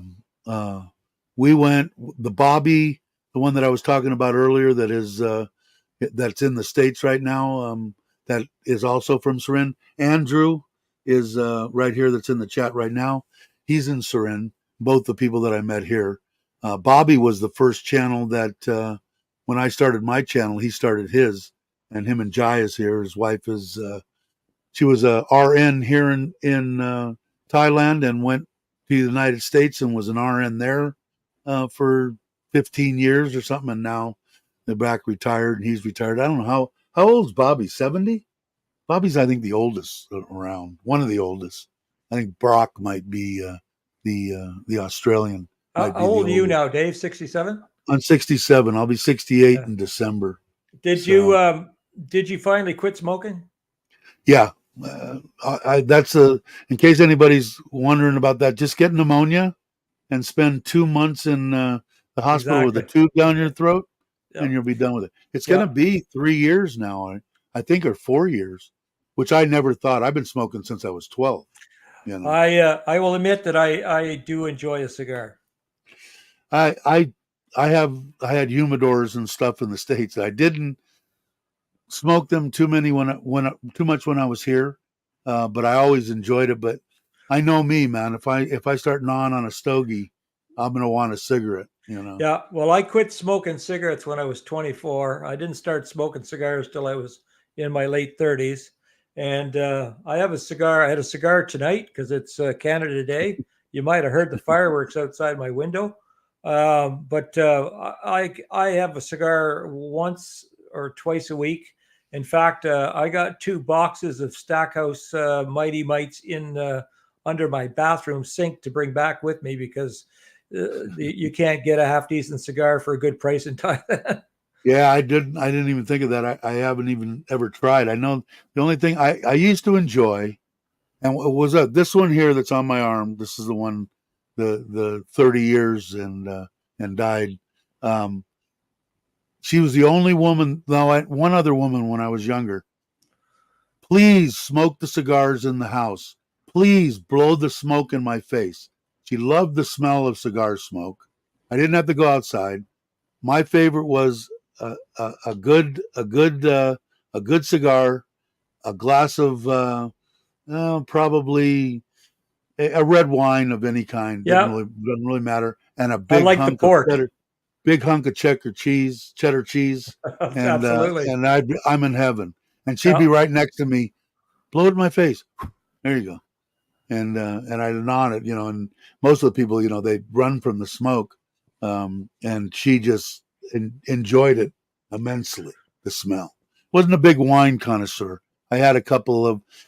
I wanted to make a big giant, downstairs because I had a basement in in Central California, and I never got around to it. But it wasn't. It was only me, so I just bought one of those stand up wine, wine that held like 100 bottles of wine in it, yep. and I did that, and then I had a big humidor um, that for my cigars. But Well, I I'm surprised I'm not. I don't Jones. I thought that I would be jonesing smoking more than I am now. People smoke around me, doesn't bother me at all. well, that's Um, good. That's good yeah, my because wife, she told me when I got out, she goes, if you start smoking, you're probably going to die. I said, you're probably right. He said, are you going to start smoking? I said, no, I'm going to hang out for you. Because I told her, I said, me, man, when I came over here in 2019 or 18, actually, the end of 18, it wasn't like I wanted to kill myself or anything, but I didn't care. I yeah, thought my life was over. I spent 30 years. I was 62 years old, um, completely devastated, losing somebody. Even my mother. I mean, I was devastated when my mother just passed a year ago. But when you really think about it, I spent time with my mother. I was out of the house when I was 17. hmm, So for the time that I remember, and that I went to school and I was gone. When you've got a significant other that you spent 30 years with, you spent 30 years every single day. And then all of a sudden, one day that person's here, and the next day you wake up and they're gone. It yep, sucks big time. yep. And that's I why I said, I never thought that's what I wanted the channel to be. Now is if anybody's out there and they know somebody that has lost a significant other, they're in their mid 60s, life doesn't have to be over. And I would have called you a bald-faced liar if you'd have told me that when I came to Thailand in 2018, that you're going to meet a woman, a great woman, fall in love with that woman, want to spend your whatever days you got left with that woman, build 2 houses, have 10 vehicles. I would have said, you're so full of shit, your eyes are brown. And people need to know that it is true. You don't have to. I would have just, either way, if I would have stayed in the United States, I would have died because I would have stayed in my house in Central California. Same thing as if I was in Kamala. I was stubborn. I wouldn't have went to the doctor. I would have got out of breath and I would have died there on the floor. yep, So to get out, come here, it's weird the way life, I think, has a way that you're going to go, and you're going to go that way no matter what. And this woman is, and I'm sure, like I said, here, most of the people in here all have Thai significant others, and yep. every one of them will tell you they got the best freaking woman in the planet. No, no, And I do. yeah, it is. And I tell people, well, you could get taken, and this and that. Well, if you're that stupid or naive, like I said, if you meet somebody and 10 minutes after you're talking to them, they want 10,000 baht for their sick buffalo, then you need to go on to the next one. Just be smart about it. Plus, there's, Yeah, especially here in Isan, man, there's yeah. there's I a talked hundred with thousand women. There's a yeah, hundred thousand women out there between 40 and 50 years old that would just love to lavish themselves absolutely. on everybody. Yeah, my So my lady is 49, just turned 49. We talked for 6 months. She never once mentioned how money, that's how not mine. once. That's how mine was too. Yeah, So you just need to be smart, because they're the best. I hate to, I this one was a good one. I had a bunch of bad ones. Plus, I was running around on motorcycles, and going through 5 women a week was not anything that was different. It was something that happened every week, and they were all not of high quality as far as they were Serving a motorcycle. purpose. Yeah, they were having fun. Everybody was having fun. Plus, Yeah. I was basically grown up right out of the sex, drugs, and rock and roll in Yeah. the end of the '60s into the. I graduated high school in I think Well, '73, so that we're tells you what we're going through. Free love, yeah, It we're was it we're was we're not we're not here for that. I've been in Pattaya twice, and I have not. I swear I have not, and I have no interest in walking down Soy Six. I've never. The only time that I heard about Thailand was in 2015. I was one of those naive people, like the trolls that were on here before that used to attack me and stuff. Going, oh, he's a monger from way back. Never. First bar I was in, I went and met Rob 20 seconds in Thailand, in Kamala, and had 2 beers with him. And I went in that other bar the same time twice. I've been in Thailand almost, will it be 5 years or 6 years in November? And I've never been in a bar in Pattaya, in Bangkok, any place that didn't know what a bar find was, didn't know what any of that stuff was, completely naive to it. And Well, and we're do I not want here to? for that. Well, my wife here, it took me. She was 38 years old when I met her. She's a beautiful woman, and I look at her. I said, "Look, why would you be jealous? What am I going to do? What is a 22-year-old little bar girl going to do with me? First of all, I couldn't even. I don't want to be up at 3 o'clock in the morning listening to boom, boom, boom, boom. It just isn't me. And it took me a year to tell her, the relationship I had with her because I was writing, and stuff, so I could be gone for, we go on a run, whatever we were doing, gone for three Hello, Scott. days, and it'd be total. Hey Scott, what's up? Haven't seen you in a while.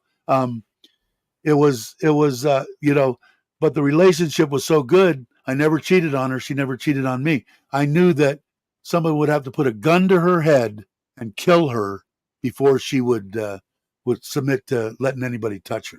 So, Oh yeah. and having that kind of a relationship, it just is so, because I've had the opposite. We can't leave each other because you don't trust me and I don't trust you. So no, you can't go down to the 7-Eleven. And she said, no, you can't go get your truck full of gas. And they're just nightmare relationships. Yeah. And the ones that are totally trusting, like the one I have now, it just is freaking awesome. No stress, where are you going? The only time once a year she'll have a drink, and then she'll tell me that I want a 25-year-old bar girl, and I'll laugh at her and tell her you need to stop drinking. And she only had one wine cooler. She doesn't drink, so it's Yeah. funny. But there's so many good women here that if you're smart about it and people are watching this going, just be smart, man. And if that's what you want for, if you want to come here and be a monger and run, hey, more power to you. I'm 67 years old and they don't make enough pills or alcohol or any kind of drug that I could do it. I might do it for Yeah. 3 days and then I'd be dead. So Yeah. it's like, And that's it it. ain't going to Well, happen. It ain't yeah, going to happen. we've been there, done that. We got the Yeah. T-shirt. We're I got looking for good, solid companionship, yes, and that's relationships. it. And I'll tell you what I found out with the Thai women is you give them this much affection, this much honesty, this much respect, and you get back this massive, Uh, 200 uh, times over. Yeah. Absolutely, I agree, 100%, Oh, Ron is 100%. here. Here's Ron. Ron's a bad person. Don't ever talk to Ron. How you doing, brother? But yeah, and you're lucky that you found it. And like I said, uh, and it doesn't have to be that you even lost a significant other. There are people that are going through divorces that are worse than losing a significant other to death. So, That you want to just get away from. yeah. And So go ahead. I have a video. I have a video out that's called the seven events that change your life completely. And I've talked about the first one, which was, of course, health. Another one is cancer. I've gone through that. Another one, of course, is divorce. We've all gone through that. I've gone through that twice. Yeah, me too. Went through a career loss. I've gone through a fire where I've lost everything. I've been bankrupt, and I've also had the unfortunate experience of losing my one and only son. Oh, So I've been through. So those are the seven major things that changed my life. And I went through life for the longest time thinking my cup was half empty. But I can tell you, after being in Thailand for 6 months, I'll tell you, it changes everything. I truly believe my cup is half full, and good for and you. I'm very much looking forward to enjoying my time in Thailand. I'm going to continue with my channel. I'm going to try and display as much of northern Thailand on the YouTube channel, so people get an idea that you don't just have to go down to the ocean. That there's so many amazing places in northern Thailand to visit.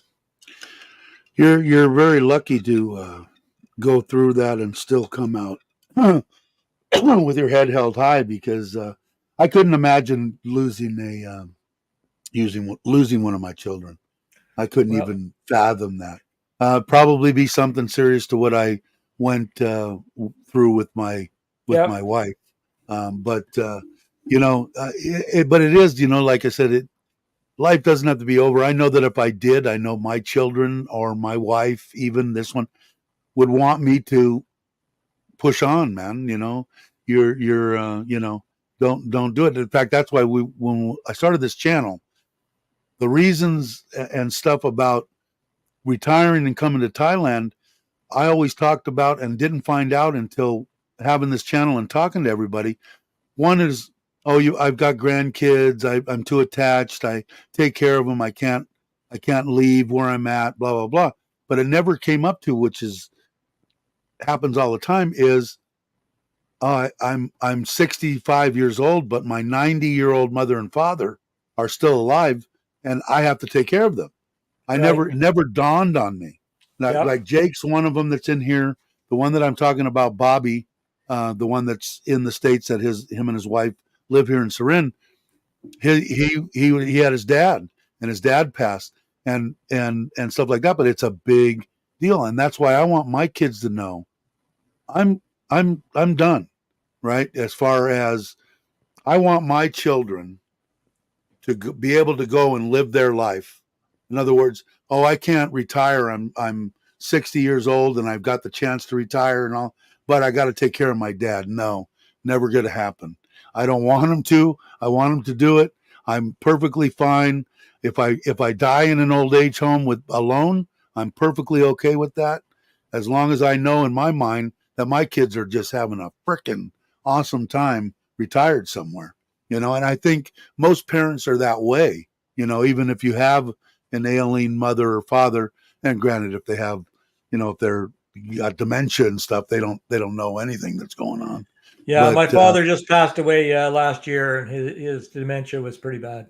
yeah, my aunt had it real bad. My mother just passed away, and she passed away at 90, but she had 88 fantastic years. Got up every morning, 4 o'clock in the morning, religious, went to church, Catholic, Italian, 7 days a week, went to church, went to her swimming class, went to give the communion to the people in the hospital. I went and read with people that had, they had a thing in the hospital that said no one dies alone. So they don't have anybody. They have a group of all these women that would go in and read to these people, and their last days spent with them. My mother was a good woman.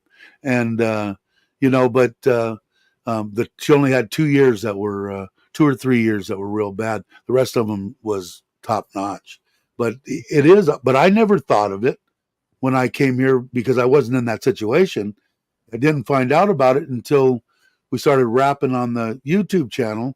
Oh, I can't go anywhere. My mother and father are, Yeah, 90 years old, and they can't be. I have to take care of them. And Jake's in the midst of it right now, and it's something I never thought of. Like, I've got a cousin that we were both born on the same day. She's female. She was like 4 or 5 years, or she is 4 or 5 years older than me. So when I was born, I was her baby, This is my day, born, and I was a spoiled little brat, with her. But she won't. She's got her granddaughter that she's been taking care of every day, who I think is, God, I don't even know. I'm horrible. 12 years old now. Right. She sees her every day. There ain't no Time way goes she can by go. fast. Yeah, there's no way that she can retire and go anywhere and leave that kid and not be able to see her every day. There's a lot of stuff that I Well, think that's again, like a lot of people. The thing about coming to Thailand is you're coming alone. And a lot of people, that's a big step. Like, and I talk about that too. A lot of people can be just scared because they just don't. It's such a huge step, and they're going there. They don't know what they're going to find when they're there. And if you don't know the language, that's why I really stress you got to get together with Les, and he can Les is. I'll take you tell you through what. it. The people I think here all know Les, but Les is a wealth of knowledge, Yep. and if he doesn't know, he'll find out for you. Yep. And he's got a bunch of stuff that you need to know when coming. And it happens on this channel too. We'll find out if I don't know. Maybe there's somebody in the chat that knows where you Right. could go to get this or do that or whatever. But Les is he's just a good guy. If you've met him in person, Yep. if you haven't, you need to, because he's a stand-up man, a stand-up guy, and I'm a big advocate of honesty and loyalty and respect is big in my life, has always been, and I respect that man. He's a good man. All my DJI equipment is all due to him. Yeah, I've got the Mini 4, and I dig Yeah. it. Yep. DJI 4. Um, Yep. Yep. yeah, the little Mini is awesome, and I got the case. One of the cases is here, the little soft one that I put it in when I take it on my motorcycle, and then I bought myself a little made for that, but one of those cases, Gorilla cases or whatever, one you could drive a car over. They're Okay. waterproof, and Pelican Right. case type thing. And I bought that, and I take that when I have room, like if I'm in the trailer or whatever. But I like the small. I could take that anyway. Take it with the Forza. I've got Yep. plenty of room on my Forza. Well, I'm So, planning on. I have a hey, top Dallo, how you box. doing? I have a top box that I bought for the Forza that I rented, and I kept that. And I'm planning on putting side boxes on it. Yeah, I don't. The only thing that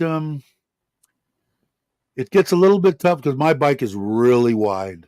It's wider than any bike I've ever had. It's Right. because of the way that they mount and everything on there. But I'm not in that big a rush. I don't Exactly. need to. I don't need to be constantly white lining and shooting down the side and stuff. Lane splitting. Yeah, I just relax. And if it gets to be that big of a pain in the ass, I'll pull over and eat something and sit and drink a bottle of water. There you go. And relax. But Yep. it is nice. Is it dangerous? Hey Dana, what's up? How you doing?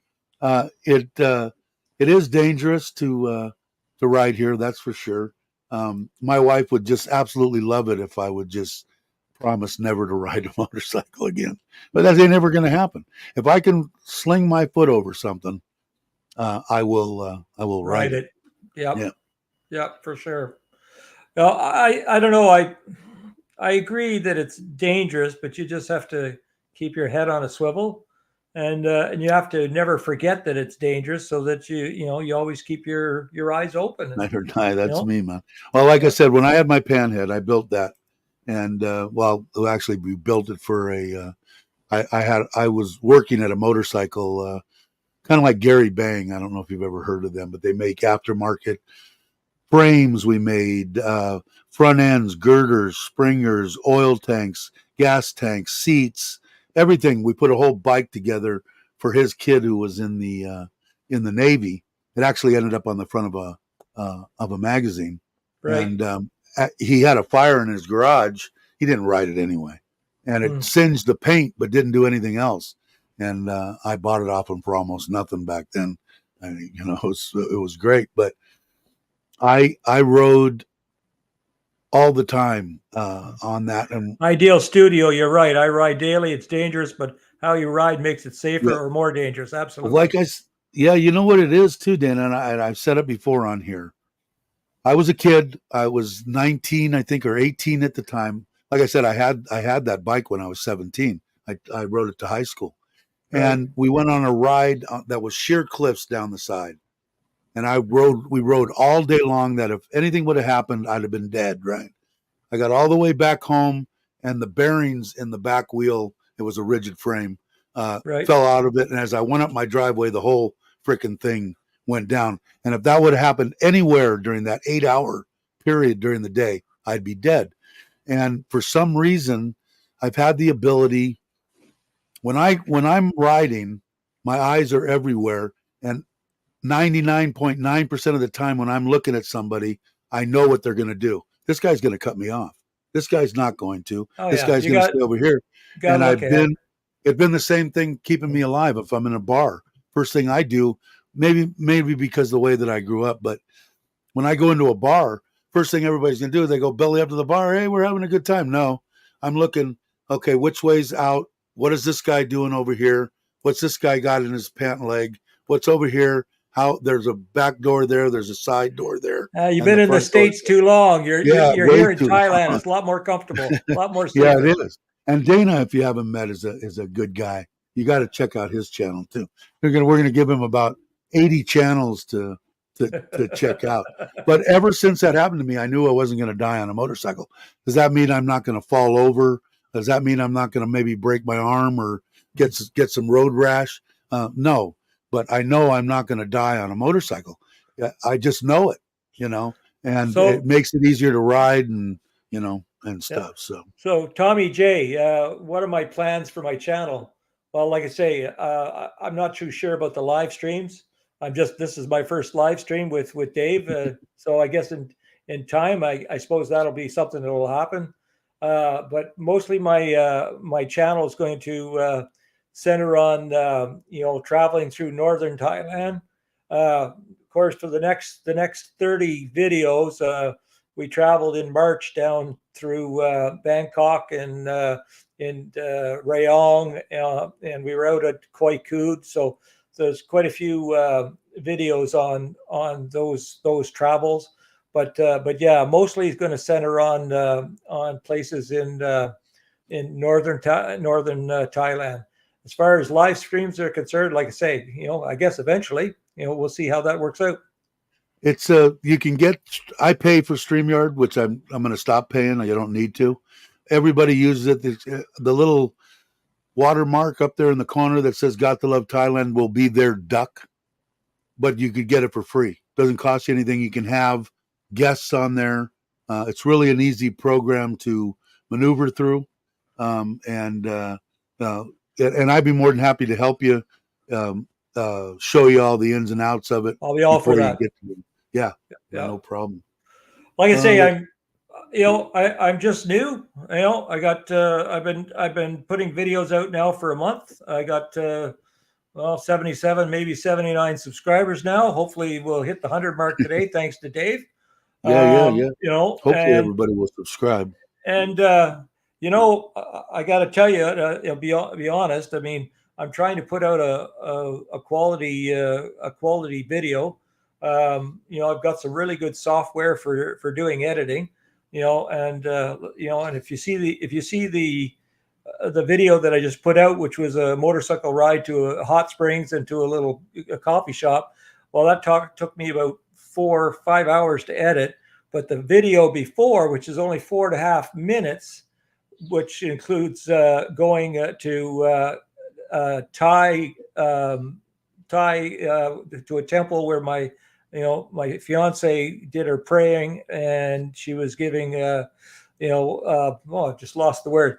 I mean, I had to study on that. I had to make sure that whatever I was going to say was going to be right. So I spent probably 6 or 7 hours for that little 4 minute video. So there's a lot involved in the editing, but yeah, the plan is to I'm getting better, getting faster, and I'm learning, and hopefully in time I'll be able to put out a good quality video that people enjoy watching.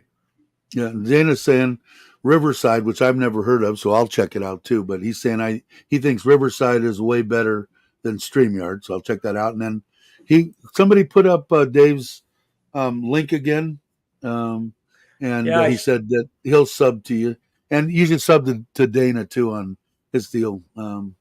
And let's see, I've spent. Did I tell you, Dana, that I got a little Grom thing or whatever they're called? Not the Grom, because that's like the top of the line. The one underneath it, I bought knobby tires for it, a whole new exhaust system, and everything. I haven't put it together yet. What else did I buy for it? Mirrors, and some other stuff. And I got to get it over. Do you know? Don't you have one? Don't you have a Grom? Is that what you have, or no? No, I don't know. Is it a knobby? It's what the hell's the name of it? It's a Grom, but there's another name for it. It's like this one, and then that one becomes a Grom because it's higher up on the thing, better stuff or something. MSX, that's it. You got it. Which is basically a Grom. That's what I got. I got an older one, but I was gonna. I got to take it to Honda. When we went to Kochang, the the cousin that the person that stayed here when we went away took care of the house for a few days. He's the guy that works on motorcycles. He looked at everything on it, and he says the only thing it is that they need to do some kind of mapping or something in the at Honda. They need to plug it into a computer, so I'll have to do that. Is a Grom? They just sold it under. Okay, yeah. So I got one of those. So now I've got my Scoopy, the Grom, the 125 Trail, the Forza, and the Shadow. right. That's just me. And then my father-in-law has a scooter. My wife has a Snoopy. So we have 5, 6, 7, 8 of them here. 8 too many. Plus I have 2 in Ubon. I built a house in Ubon, and actually one. I bought off the same one, the same brother or cousin that works on the scooters. His scooter shop is in Ubon, so he found a little Scoopy. I think I paid, I don't know, What kind of mufflers do you have 8,000. on the Shadow? It's got stock mufflers on it right now, stock exhaust, but I'm going to run straight pipes. I had I Vance and Hines. Yeah, good set of pipes for sure. Yeah. Let's see, what's the bike? I don't know. I got to take it and find out, but it's something in the. It isn't right. I started it up. I haven't ridden it yet. I just listened to it, and it's not right. You're thinking of getting a CB350R? Yeah, yeah. Why not? Well, I think Project Build. in time when I can afford it after the ADV, I'm going to look for the maybe a CB 500 or I think they have a 650 now. I'm not sure. That 500 is a good bike. Yeah. Good bike. She Yeah. you is she going to let you do it in the living room or? I was thinking about that the other day because when my mom passed away, that house that I grew up in Reseda, block and a half away from my high school, which the high school years were just phenomenal, man. My mom worked all day. She was a waitress, went to work at 6 to 2. I'd go to high school in the morning, and what did we go there for? Nutrition. See how many girls that we could grab and take back. I had a pool table, everything at the house, man. All those memories. And one of the biggest memories was I used to pull that pan head. My mom would be gone. I'd pull it into the living room. And back when we had doing a bunch of cocaine and speed and everything else, and get 2 or 3 gals, give them a toothbrush, and have them clean Get them cleaning it. every freaking inch of that pan head, and had a bunch of fun back. And I was 17, 18 years old. Had a lot of fun. Yeah, I was Now, into. Of course, I'm a few years younger. I'm 64. Back when I was that age, I was into the music. So I was a DJ, and I had a custom van. So we had a lot of fun with the van. Did a lot of work with that. My buddy had what we called a bread box, which was a 65 Chevy, looked like a loaf of Wonder Bread. And I had he got that. Well, what did we do with that? Well, of course, you decked out the back, and it was your little mobile. Oh Come on, yes. women, yeah. Oh yes. And Yeah. I bought a Ford, 64 or 5 Ford, if you know what they look like. Yep. And it had mags on it and everything. It had a 6-cylinder in it. The 6-cylinder motor was blown, and I was going to put a new motor and stuff in it. I used that thing in my mom's driveway for 3 years. Never did put a motor in it, and uh, and sold it. Went down the road.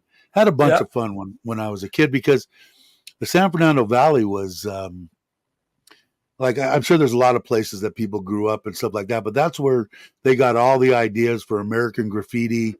Cruise Night was Van Nuys Boulevard in the San Fernando Valley. A lot of stuff. Hollywood was there, of course. All that stuff. It was like I couldn't think of any other better place to grow up. The only thing is we were skating the line. All we needed to do was veer just a little bit.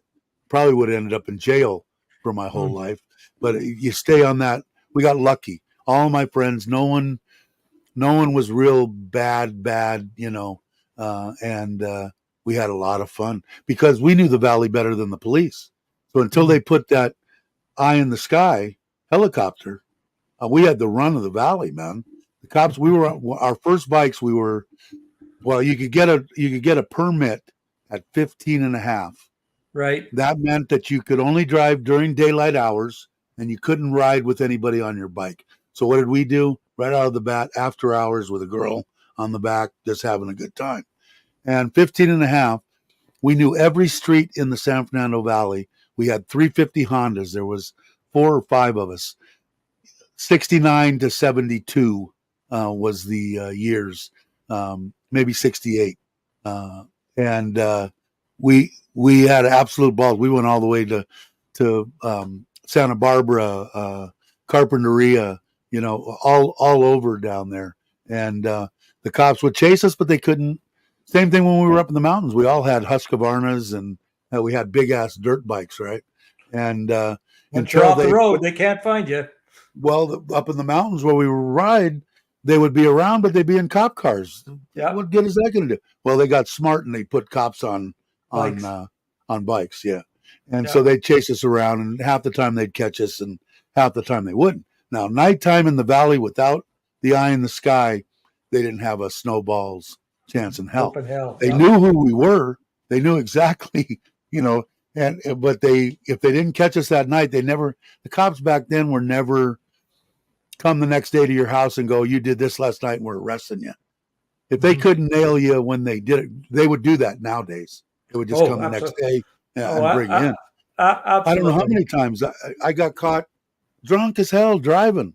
And like I said before on here, these cops went to the same school because they would say to me, oh, how far do you live from here? I don't know, about a mile. Okay, you drive straight home. Drunk. You get behind the wheel and drive straight home. Okay. So what did we do? Cops would leave. We went to the next party, But this didn't just happen to me once. 5, 6 times with 6 different cops, and they all said the same thing. How far do you live from here? You drive straight home. I said, you guys must take a freaking course in this. And then they used to, which was horrible. I don't think anybody should drink and drive. My luck, I would have killed a grandmother and a 2-year-old, and I'd have to blow my brains out because I wouldn't be able to handle it. But they made us, open the trunk, got 2 cases of beer, make me pop every beer and pour it in the gutter, And I got lucky, never got a DUI. One buddy that I know, I didn't get any.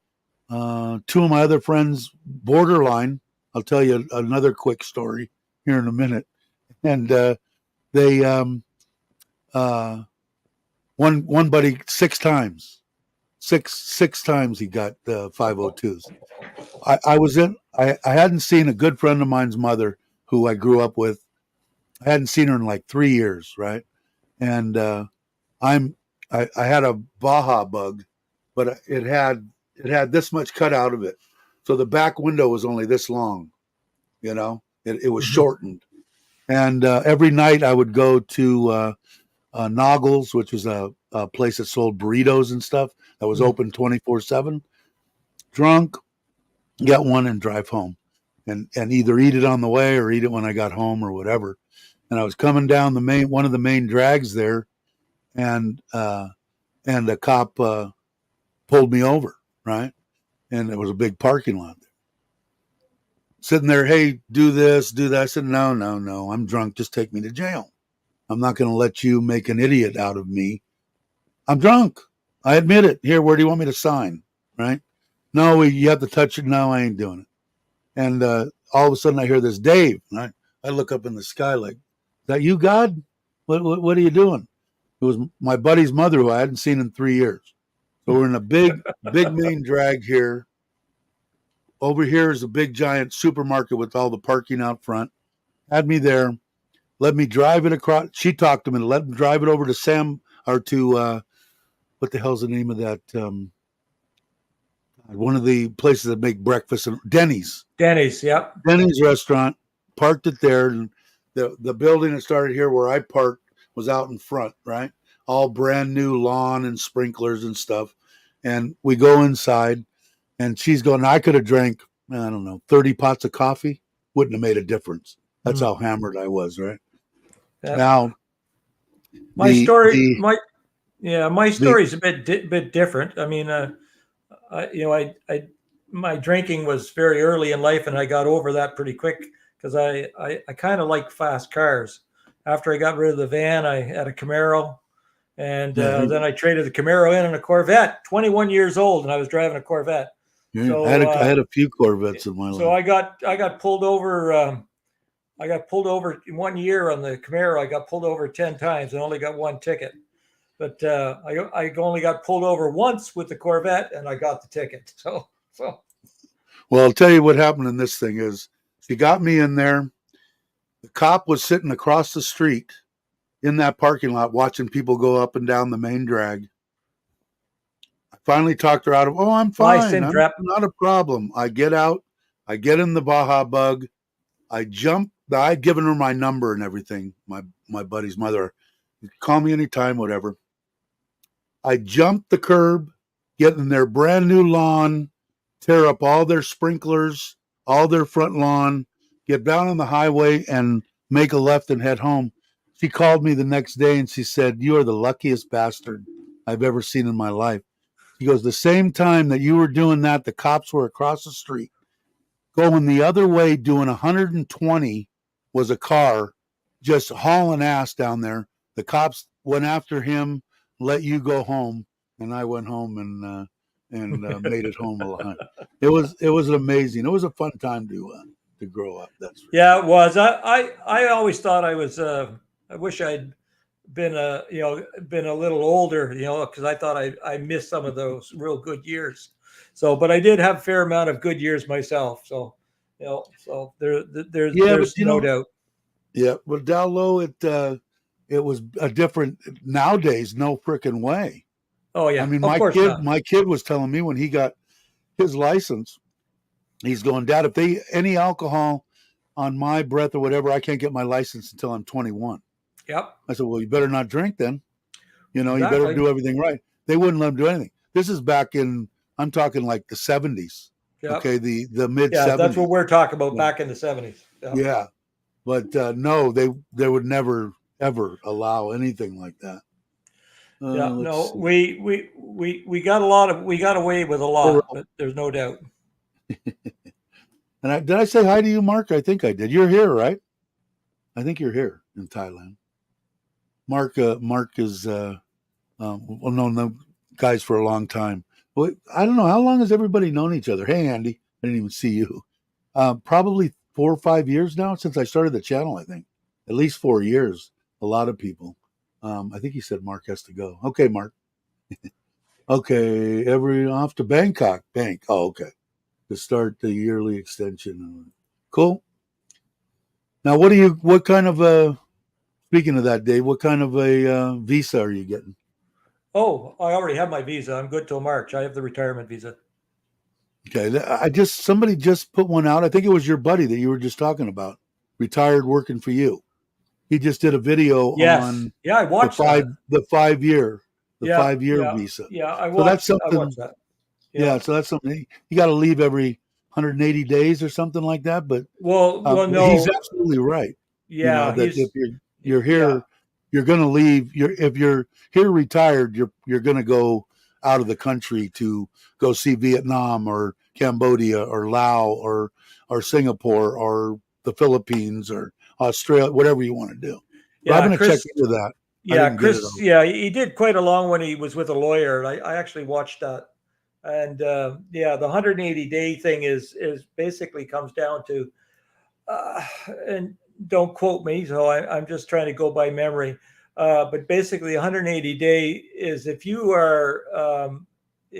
have income coming in, new income, not necessarily retired money, but in pensions. But if you're making income from rental units, or you have a business or something that creates income, and if you're in the country for more than 180 days, you're going to end up paying taxes. A tie, you're going to have to do a tie tax return. If you're not in the country for 180 days, then you won't get taxed at all. And the other thing, if I remember correctly, of course, if you are a person that you get all your money through an ATM machine, then it's not going to be an issue. But if you are a person who has a bank account and you transfer money into a Thai bank account, well, of course, they have a record of that. So again, if you're there for more than 180 days and you have and you have certain income, then you're going to end up getting taxed on it. So I Uh, have the old retirement visa. I went through a visa agent in Bangkok. Like everybody, I'm going to end up doing a video on it. I'm toying with the idea of waiting till I get back and actually go to Bangkok and talk with him. I've talked with him because I mean I consider the visa that we've gone through the back door. Like, I mean, this rule about having 800,000 Thai baht in your bank account or 65,000 baht every month.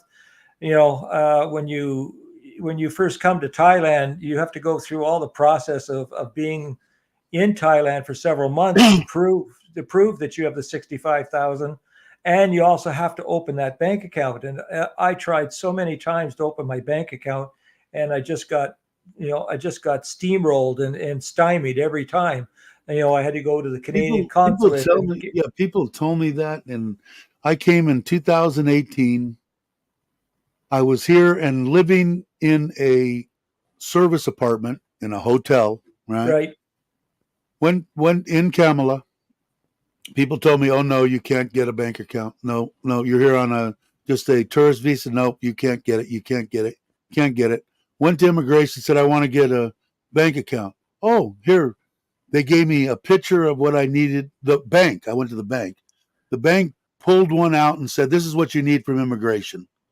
Blanked out all the pertinent information on it, took a copy of it for me, gave it to me. I went to Patong or whatever it is right next to Kamala there and went to the immigration there. Oh, yeah. And I said, I want to buy a scooter and I want to do this. Yeah, you need three of the same thing, which is what it turned out to be is a verification of where you live. right. Doesn't matter it was if it was an T130. apartment or whatever. Brought it into the bank, boom, boom, walked out of there with one. What they wouldn't do for me was open up a second one. I said, I want a second bank account. I said, no, you can't have another bank account until you have a long term visa. That was the only thing they told me. Now, when I told Meow and Jam to go, they went to Bangkok Bank in Bangkok a year ago or something, and Bangkok Bank said, no, you need to go have your passport certified at the U.S. Embassy. And I said, is this something they're just doing in Bangkok or whatever? She said, no, I think it's for everyone. I said, go to another bank. And they went and they got it certified, but they went to another bank and opened up a bank account before they went there. Then I think they opened up a Bangkok bank too. So that's Thailand. What's going to happen for me, not going to happen for you in Chiang Mai. Exactly. So And of course, you have to flow. You have to be yeah. able to Oh, you go got with to the go. country. Oh, So, absolutely. You got to remember, we're foreigners in a foreign land, and yep. I mean, if they were in our country, they would have the same problem that we have in their country. Yeah, the only thing you can't do is yes, ma'am, no, ma'am. No matter how pissed off or angry you get, not a problem. And I've said it this way before. They're not there to just totally screw with you, which somebody would think. And I saw guys in there just, you son of a bitch, I can't Oh, believe you told me. And the guy's just sitting there smiling. And I go to my wife, he's smiling, going, I am never going to help you with one freaking thing. And the absolutely. guy go down. Now, like I said, I've been there. Oh, well, okay, come back tomorrow and you need this paper, and this paper. Okay. Come back the next day and say, okay, I have this paper, and this paper. Oh, well, I don't need the different person, same place. I need this one, and this one, not this one. Oh, okay. They told me yesterday. Okay, I'll come back tomorrow. Oh no, you don't need to come back tomorrow. Just go out the door right there, turn left, go down 3 doors, go in Going to the there. next bank. They'll set you up with the paper you need. Take you 5 minutes. Come back. You don't even need to wait in this line. Just come right up to me over here. As long as you are respectful to them. Now Yep. I look at it like I'm retired.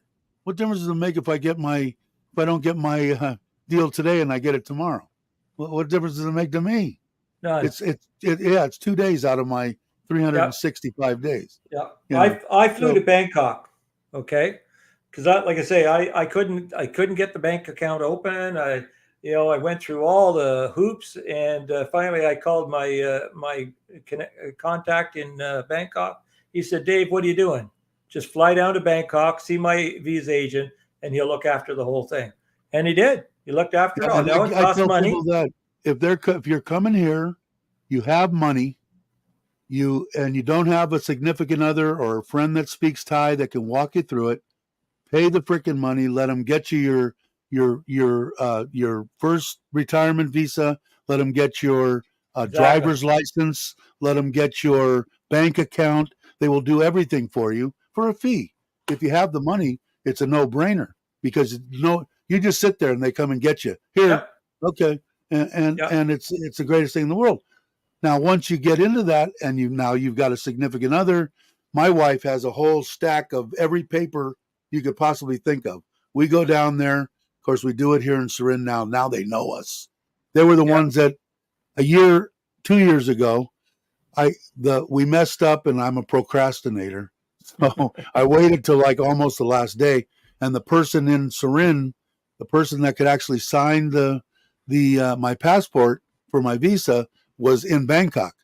Now we have another one. This is a new one here. That's like I throw a stone out here and I hit the government building 5 minutes away. The one for Surin is over on the border.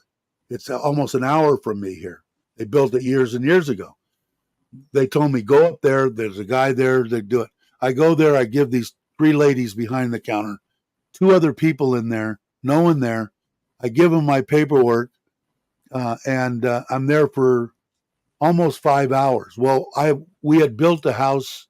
We were in the process of building the house in Ubon, built that out of pocket. Okay. So everything that I had coming in, millions, 100,000 baht, 50,000 baht, plus my 60 or 80,000 that I'd bring in each month. They have to go. I said, well, once you got to 800, why didn't you just stop? No, we have to document every thing that you bring in. Because the lady asked me, said, you have any money? And I'm going, why is this lady asking me if I have money? Yeah. Right. And I said, yeah, why? She goes, well, here, if you have 800,000 in a bank account, you would have been out of here 5 hours ago. We spent 5 hours checking every deal on here. She said, you'd have been gone. You'd have been in and out. And I did it. After that, I said, I do. And I've been a little bit leery on bringing and having a lot of money in Thai banks. Now I don't care. I trust Yeah. it wholeheartedly. Well, And well, it was easier, way easier. well. When I first came here, I came with 950,000 baht. I had the 800,000 to put in the bank account and figured, okay, I got 150,000 baht to get me set up. Little did I know that by the time we rented the house and we went through all that, that money just slowly disappeared. So the visa that I have is, like I say, I call it going through the back door. The visa agent looks after everything, Right. and it cost me 48,000 Well, baht. well, see, that's what I'm saying. If you've got her, the difference is when I go in now. Now I never had to do it. I did it from with her from the beginning. Okay, but when you go in, it's 1,900 baht and it's 3,800 for a multi-entry. Multiple Right, entry. Yeah, multi-entry. So it costs you basically 6,000 baht, and that's it. And if you don't want to get the multiple entry, it only costs you 1,900 baht. So yeah. it doesn't even cost you $60.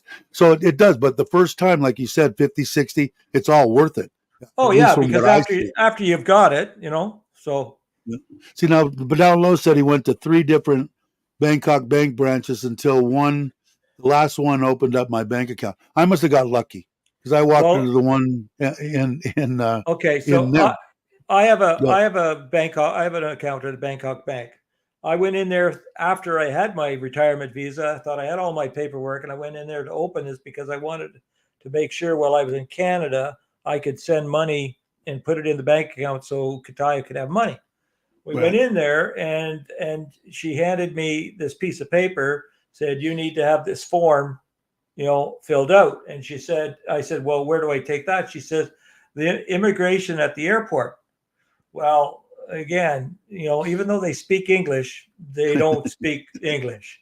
Right. So I go, what do you mean we got to go to immigration at the airport? So we go to the airport, immigration airport.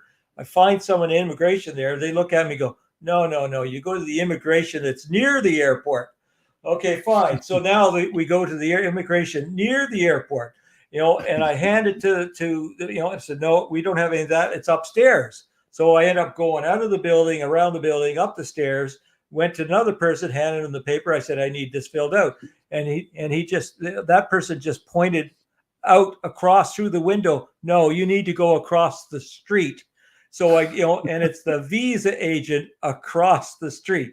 So it's not like you need to go to the immigration at the airport. You need to go to the visa agent across the street from the immigration near the airport.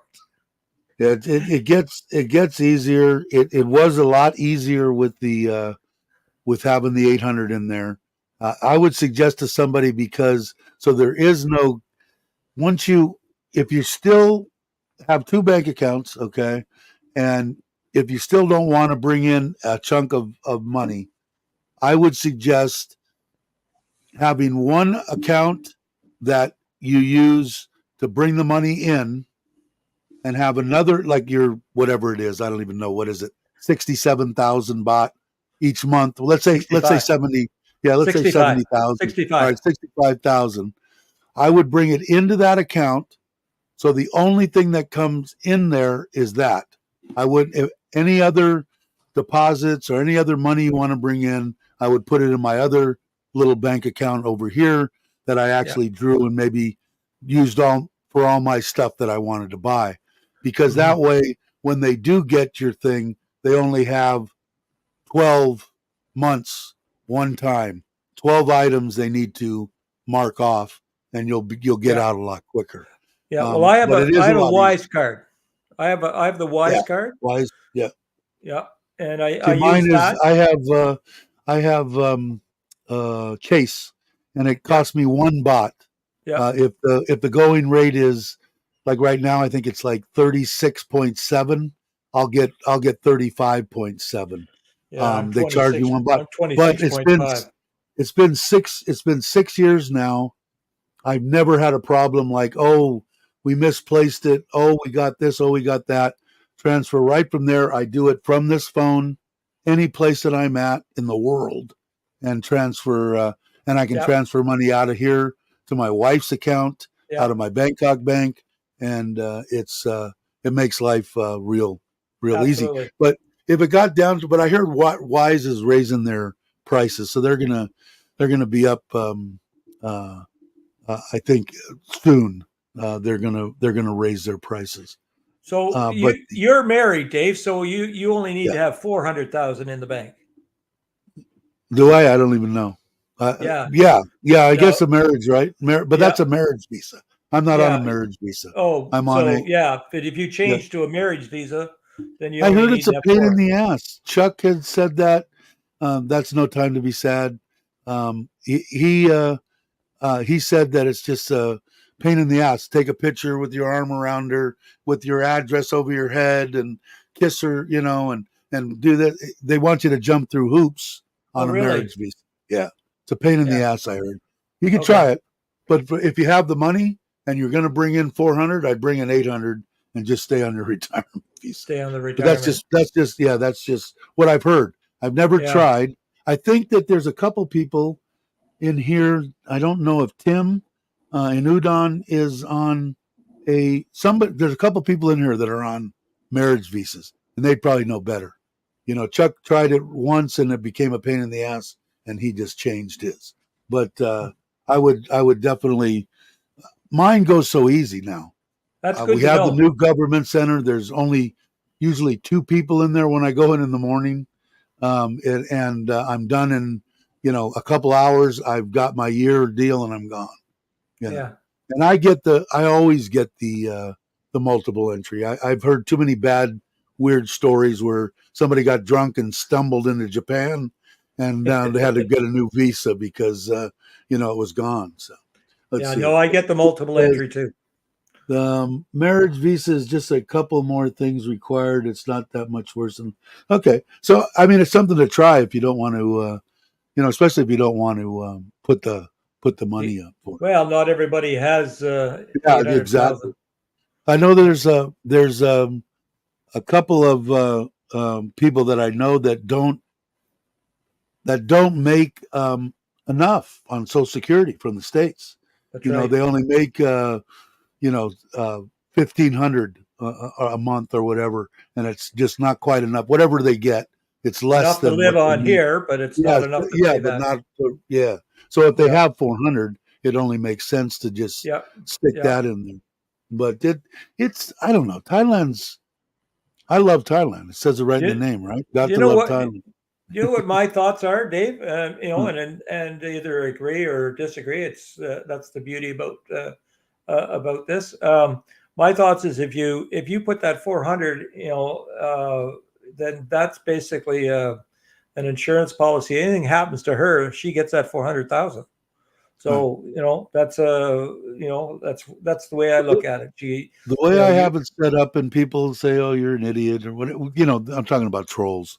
know, But everybody's troll. they're gonna steal from you. They're gonna do this. I did this Uh, stuff with my wife, and I would do it okay, over and over again. okay, He got the place that we built here in Surin we drew it on a napkin. We were out to dinner and we drew the house on a napkin. Had a architect draw up the plans. Had a family member build the house. It took a year, but it was built the way I wanted. I said I don't want no cracks. I don't want no movement. He put probably 30 pylons into the ground the size of a 40-foot bus. The 40-foot concrete, pounded them in. This house is 2 years old. You can't find a crack, a settlement, nothing on anything. hmm And we built that for us. This is her house, her dream. Every Thai girl, every woman in the world, doesn't have to be Thai, dreams of having their own home, all yeah, that stuff. The one in Ubon, she never even said anything with her family. Her mother, this is how I explain my Thai family, the way that they are, that they're good stand-up people. My mother-in-law, they're all from Ubon. Her sister still lives there. That's where we go and visit them, and that's where we built the house. And her sister took care of her mother, and she said, okay, like recently, a year ago or so, maybe a little more than a year ago, the hmm sister said, come on over here. We're going to split up the family land. And my mother-in-law here said, you took care of mom. I only want one rye for my daughter. That's it. I don't know how many they have. Let's say they have 150 rye, whatever they have. She only wanted one. right. And that's the kind of stand-up people that that my family is. And I want to say a good 99% of the Thai people are more tendency to be that way. Yep. And what it was so the mother said, you guys, you and Dave come and pick out what rye you want. You know, I don't care. You know, it's a, it's a square plot of land. I don't care. As So long I as there's get a there. road to it. Yeah, and it's right down the street from their houses here, and the house we built is up the road, maybe a football field away, and on the right hand side. And it's in my videos if you want to just look at the house. It's an awesome place. And the one rye that I like is almost all pond. Okay. And I go, man, I guess I could build on the back corner and this. And my uncle's at, or her uncle's asking her, what is he saying? What is he saying? And she goes, no, don't worry about it. He said, so what they ended up doing was, we're going to give you this rye too. Now you have two rye. So we have this whole one side where we've got the house built and big deal out front and big parking and Thai kitchen on the back with outside bathroom and a pond over here that we threw 500 koi in there a year ago. They're about this long now. They were this big when we threw them in. And, Wow. And all the neighbors are looking, can you eat those? I said, don't you dare eat my fish. It's really cool, but that's the way it was. I said, just take two. And if I would have said, well, we want three, he would have said, take three. That's why when he oversaw the building for me. He was there. He got paid, by the contractor too. But he watched over everything. And so I helped him with his house. He was adding on. So I gave him money for his house. And also the Chinese people again, they like to lend money. That's how they make a lot of their money here in Thailand. That's right. He had 15 rye. Now the ryes there aren't like here a million baht a rye, but they're 100,000. Maybe a little bit more, maybe 200. Yep.